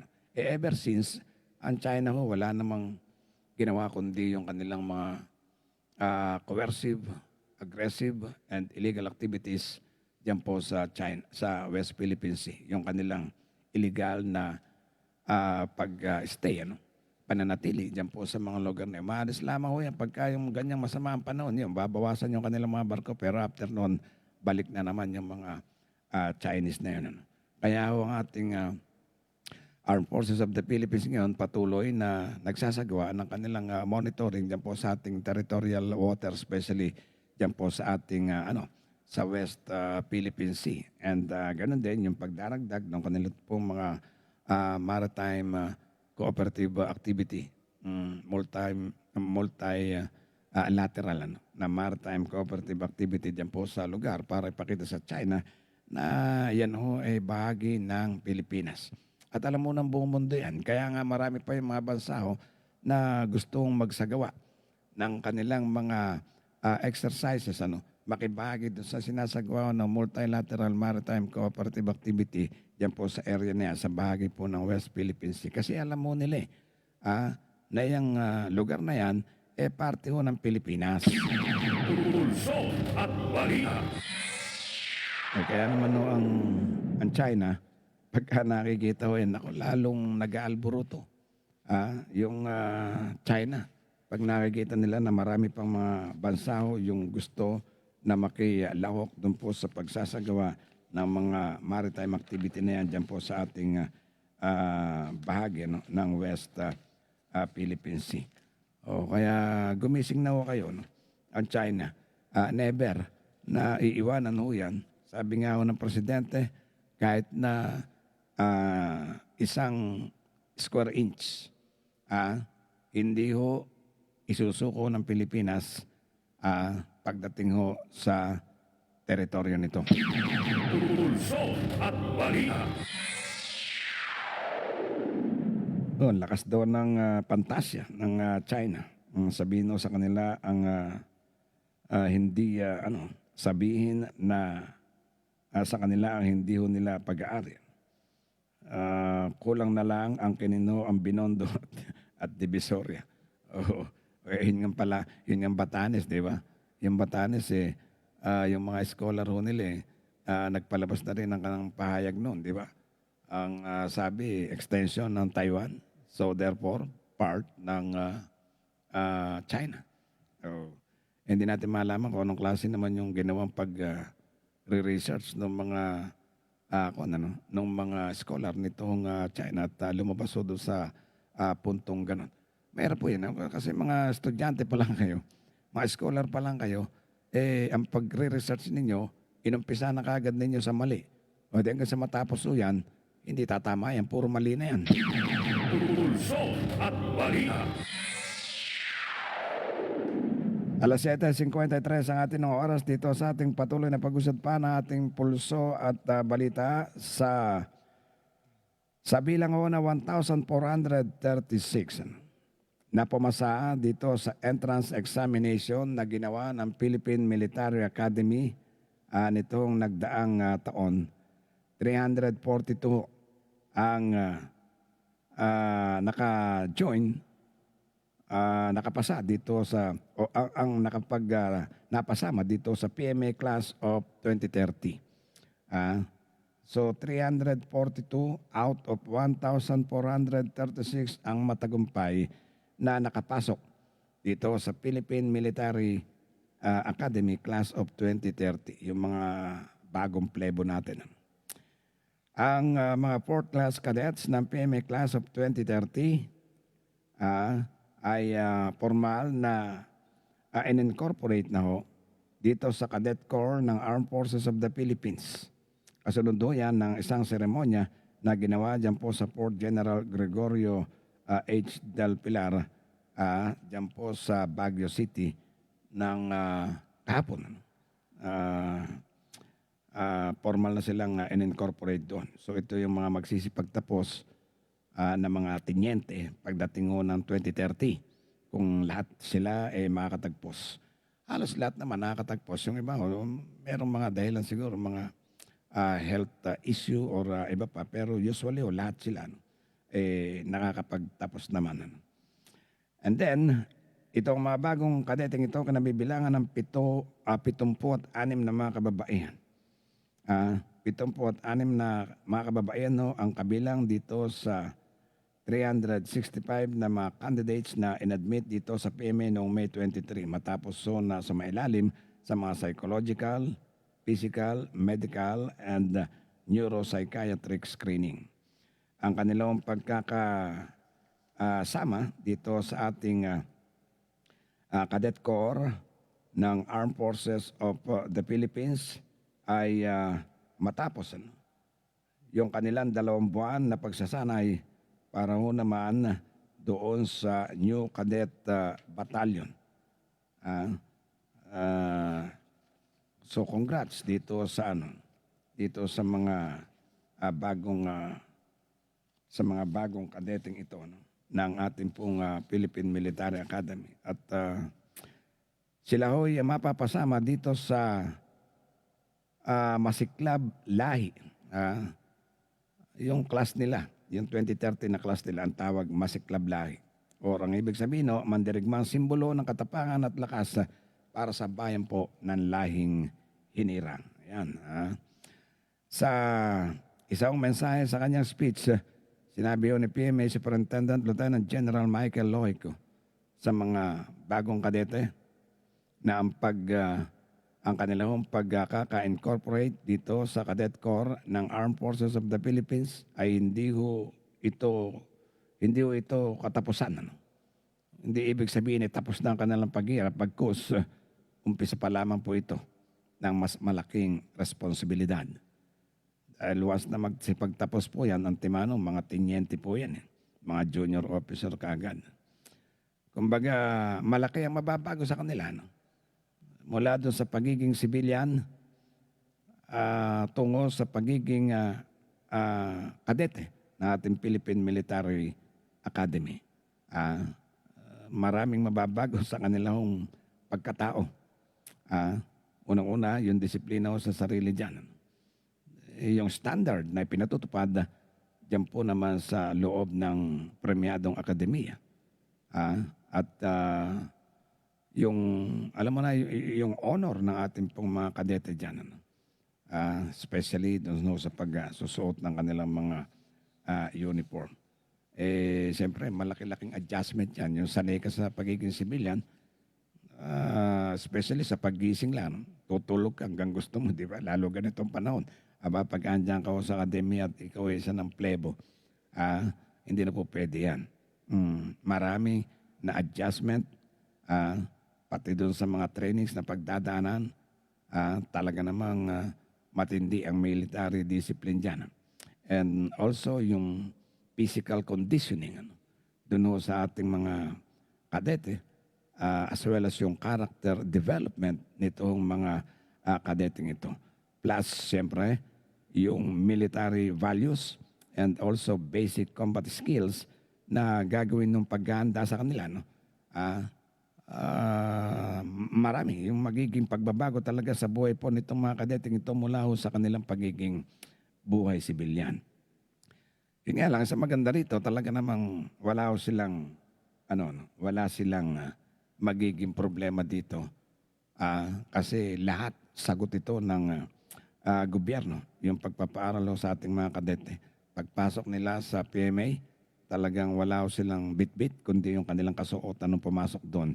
Ayun, paglabas po ng mga yan, talagang well-equipped na yung mga yan. Kaya ang paalala sa mga kadete, sa mga darating na araw, siyempre, ang kanilang magiging buhay, magiging ang kanilang buhay, magdidepende naman doon sa kanilang ipakikitang determinasyon at katapangan dito sa pagiging kadete.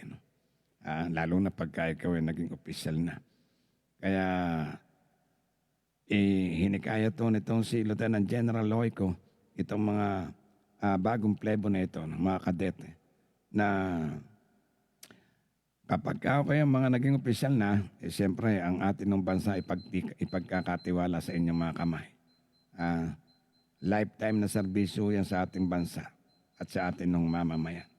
Yan ay isang napakalaking karangalan na mapabilang kayo doon sa mga kadete ng ating Philippine Military Academy na sa sandaling makapagtapos na kayo, ganap na kayo mga junior officers, isinaho kayo doon sa pinagkakatiwalaan ng ating gobyerno na mangalaga sa kapakanan, sa seguridad, sa interes ng bansang Pilipinas. Pulso at balita. Si June Francisco, good morning po. And mabuhay ang AFP Radio, DWWD at sa buong sandatang lakas ng Pilipinas. Magandang umaga sa mga katropa. Nakatutok ko sila ngayon mula dyan sa GSAP, Italy Chapter. Pulso at balita. Sandali lang ho. Babalik kami na ron ng Angeles para po naman sa ikalawang kamada ng ating mga balita. Ito ang DWDD 1134 kHz AM. Balita, impormasyon at musika. Ito ang DWDD AFP Radio. Boses ng Kawal Pilipino.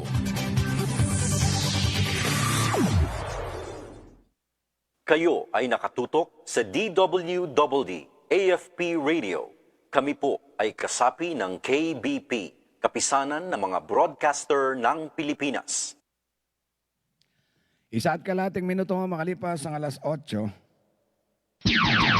Pulso at balita. Join me in this noblest of causes and we will succeed. Ang mga pangyayari ngayon, pag-uusapan, diringgin ang pulso ng mamamayan sa mga pangunahing balita upang ipabatid sa mga kinauukulan. Pulso at balita dito sa DWDD. Pulso at balita. Araw tayo ngayon ng Lunes, ika-10 sa buwan ng Agosto taong 2026. Welcome sa ikalawang kamada po ng ating mga balita dito sa patuloy na pag-usad ng ating pulso at balita. Sa bagay pong ito, atid namin sa inyo mga mabibilis at malalaman ng mga balita and promise, purong-purong mga balita po ito, walang halong komersyal. Pulso at balita.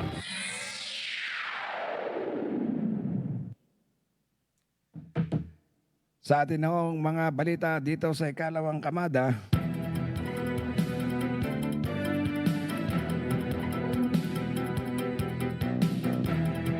iniulat to ng Office of the Civil Defense na may gitna sa 180 na mga lugar sa ilagang bahagi po ng Luzon. Ang binaha dahil sa mga malalakas na pag-ulan dulot po ng southwest monsoon o itong habagat. Base po sa ulat ng Office of the Civil Defense, nasa 110 na mga pamilya naman ang naapektuhan po ng mga pagbaha.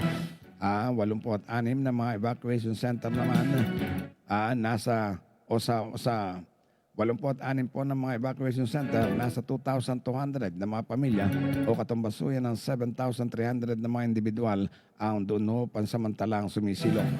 Dagdag po nitong si OCD Deputy Administrator for Administration Bernardo Rafaelito Alejandro de Ford. Karamihan po sa mga naiulat na landslide naganap naman dyan sa Region 1 at Cordillera Administrative Region.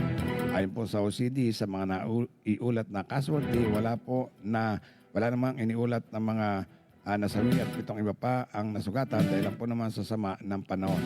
Pero ang pinaka-latest na po dito ngayon, lumalabas po dun sa latest report ngayon ng Office of the Civil Defense or ng NDRRMC. Dito sa patuloy nilang pagmamonitor, umaabot na ho sa 8 na mga individual. Yun nung nasawi dahil lang po naman sa epekto nitong habagat na pinalakas po yan ng mga nagdaang bagyong Luis at saka po ng Maymay, yung bagyong Maymay. Pagkatapos ngayon, although wala na yung mga yan, kaya lang yung habagat, hinihigop naman noon ng bagyong Dolphin na nasa labas po ng ating Philippine Area of Responsibility. Kaya ho, ganito ang nararanasan po natin na sama ng panahon. Mula po sa mga Region 1, 2, 3, 5, 6, 9, Mimaropa at Calabarzon, doon po nangyari yung pong mga naapektuhang pamilya na umaabot na ho sa halos mahigit 180,000 na mga na lugar 182 na mga lugar, nasa 200 na nga ho ngayon lumalabas And sa mga pamilya 124,000 mga pamilya o katumbaso ng 486,000 na mga individual yung iniulat po na naapektuhan nitong sama ng panahong ito. At balita.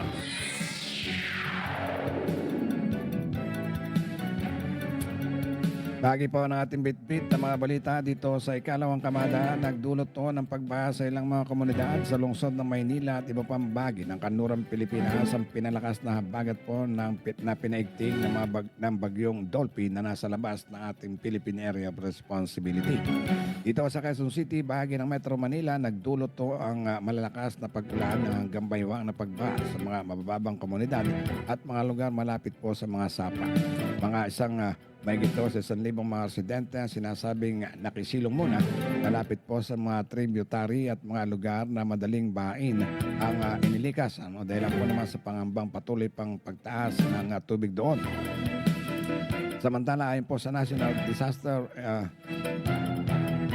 Agency, nasa 124 na mga pamilya na naapektuhan nitong masamang panahon na ito dulot po ng habagat na nagpapatuloy mula pa noong August 3. Dahil po naman sa interaction ito doon sa magkakasunod na mga dumaang bagyo. Pulso at balita. Pinatasan naman ni Pangulong Ferdinand Bongbong Marcos Jr. ang mga kinaukulang ahensya po ng pamahalaan na manatiling naka-heightened alert at mahigpit na mag-coordinate sa pagpapakawala po ng mga tubig. Ito yung mga ulat na baka magkaroon ng overspilling doon po sa mga dam. Especially din sa La Mesa Dam, doon ho nagbabala na. O yung Angat Dam, at least ang Angat Dam, medyo malayo-layo po doon sa spilling level.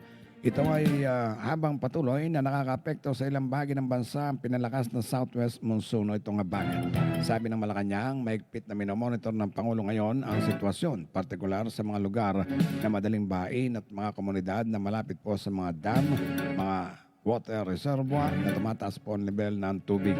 Inatasan din ng punong ehekutibo ang mga ahensya na magsagawa ng mga kinakailangan preventive measures para maprotektahan po ang mga komunidad at mga mahalagang infrastruktura o pasilidad ng gobyerno. Pulso at balita. Samantala mga katropa, nagpakilos naman ang Philippine National Police ng mga frontline force nito para sa agarang mga rescue at mga evacuation operations dahil po sa malawakang pagbadulot na matinding mga pag-ulan. Naka-standby din ng mga karagdagan po mga taon at kagamitan upang mapalakas ang pagtugon sa mga lugar na pinakamalubhang na apektuhan.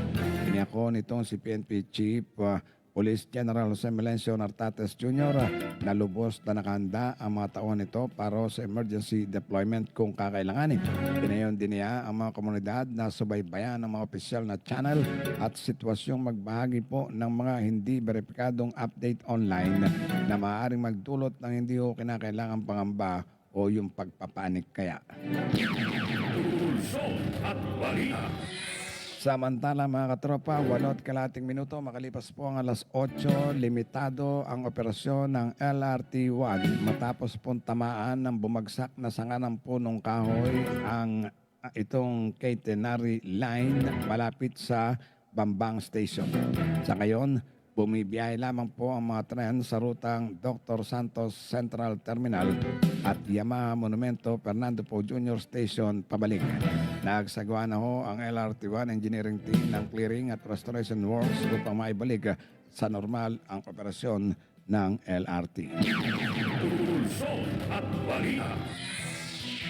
Samantala mga katropa, inilikas po ng Philippine Red Cross ang nasa 63 mga residente mula sa 4 na barangay dyan sa Silang Cavite. Itinuturing na landslide prone na area dahil po naman sa patuloy na malakas na pagulan dulot ng habagat. Dinala ang mga inilikas na residente sa Silang Evacuation Center para po naman sa kanilang kaligtasan. Mabot naman sa 121 mga katao na tulungan po ng Philippine Red Cross dyan sa Cavite sa isinagawang evacuation at flood control o flood rescue operations. Pulso at balita. Nasa kabuuang 2,424 na mga silid paaralan ang iniulat pong nasira dahil sa malakas na mapag-ulan dulot to ng southwest monsoon o itong habagat. Patay po sa paunang assessment ng Department of Education Disaster Risk Reduction and Management Service, 403 sa mga silid-aralan ang lubusan pong nasira habang 505 naman ang nagtamo ng malalaking pinsala at 1,516 ang bahagya po namang nagkaroon ng pinsala. Sinabi ni DepEd sinabi ng DepEd na kasalukuyang bine-verify ng Regional at Schools Division Offices ang mga datos upang matukoy ang mga prioridad na lugar para po sa agarang pagpapadala ng emergency cleanup personnel. Ayon kay Education Secretary Sani Angara, pinabibilis ng DepEd at Department of Labor and Employment ang rehabilitation ng mga pampublikong paaralan na nasira dahil po naman sa malalakas ng mga pag-ulan. Pulso at balita. Samantala mga katropa, may gitna ang 200,000 mga pamilya ngayon na ang naapektuhan po ng pagbaha dulot ng malalakas na mga pag-ulan nitong mga nakaraang araw. Sinabi ho ni Department of Social Welfare and Development Assistant Secretary Irene Dumlao na patuloy ho nilang minomonitor ang epekto ng Southwest Monsoon o itong abagat at mga bagyon Luis at Maymay na nagdulot po ng paglilikas ng mga malalaking bilang po ng mga pamilya sa bawat ibang o sa iba't ibang bahagi ng bansa. Sinabi rin ito si Dumlao na mahigit 3,000 pamilya naman ang kanilang na-monitor na hindi po nanunuluyan sa mga evacuation centers at pansamantalang nakatira o nakikitira muna sa kanilang mga kamag-anak sa halip. Namahagi po na rin ang DSWD ng mahigit 46,000 ng mga family food packs at naghahanda pang mamahagi ng mga karagdagang ayuda katuwang ang mga local government unit. Pulso at balita. Sa ating pang mga balita, naglabas naman ang Department of Social Welfare and Development o DSWD ng 64 million pesos bilang emergency cash transfer assistance para sa mga maliliit na magsasaka at landowner ng tubo na naapektuhan ng infestation ng red striped soft scale insect sa Negros Island region.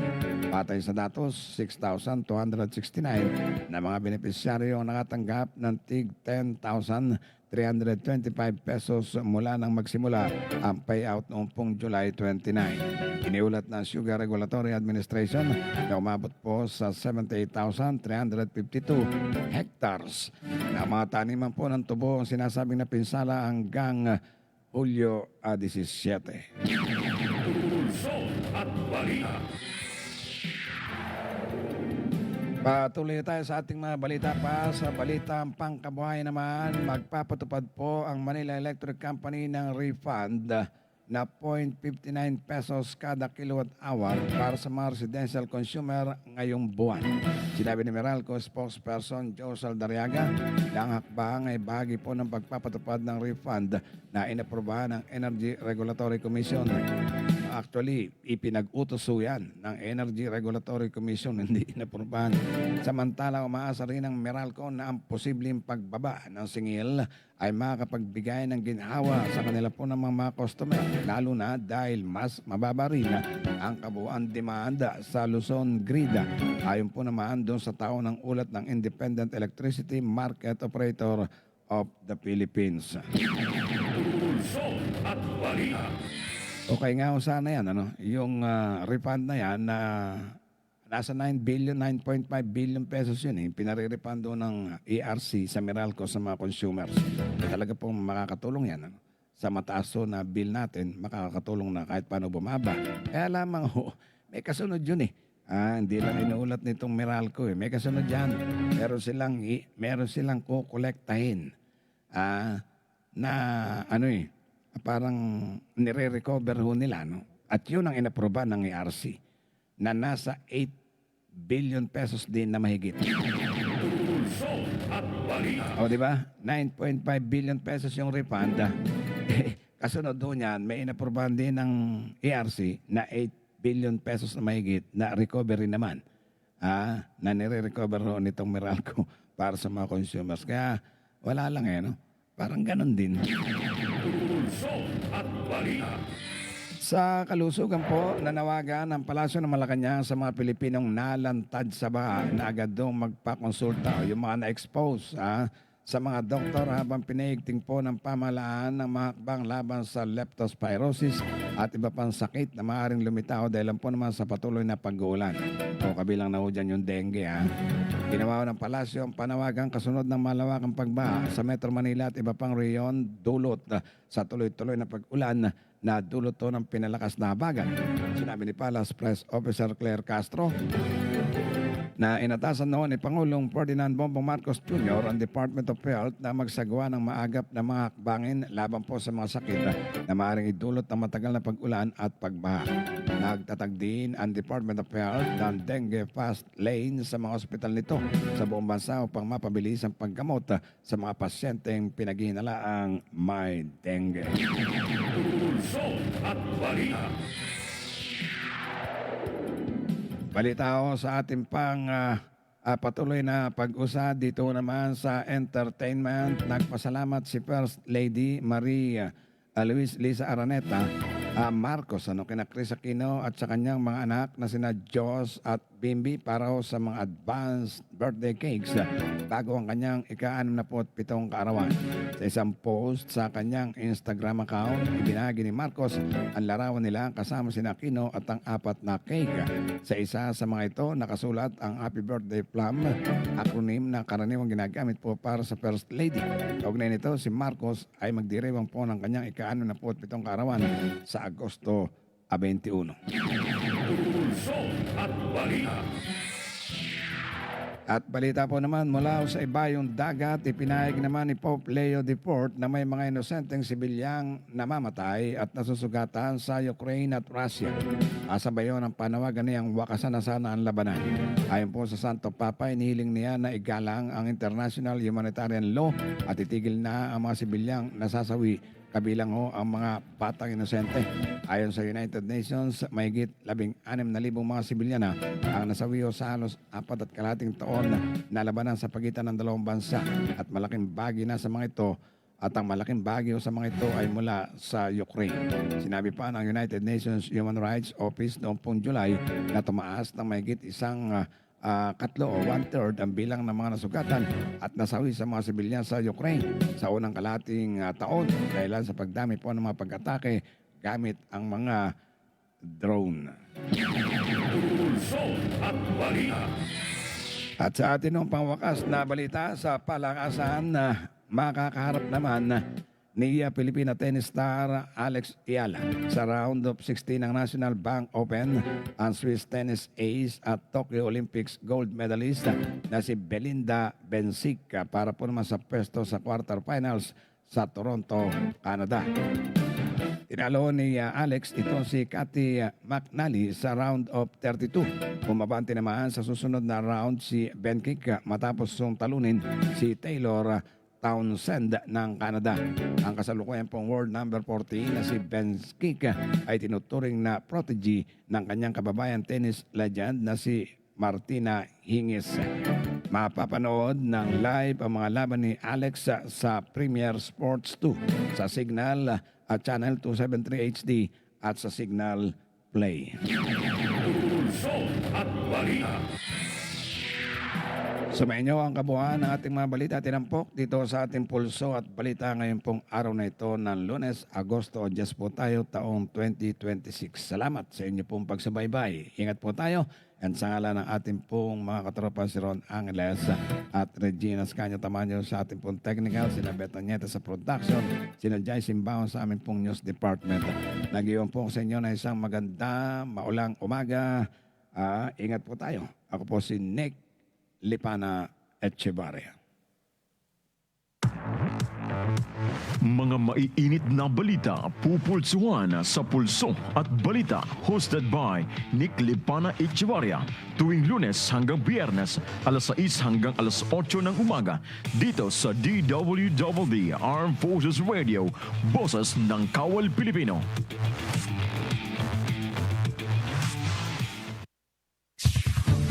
Ito ang DWWD 1134 kHz AM. Balita, impormasyon at musika. Ito ang DWWD AFP Radio. Boses ng Kawal Pilipino. Kayo ay nakatutok sa DWWD AFP Radio.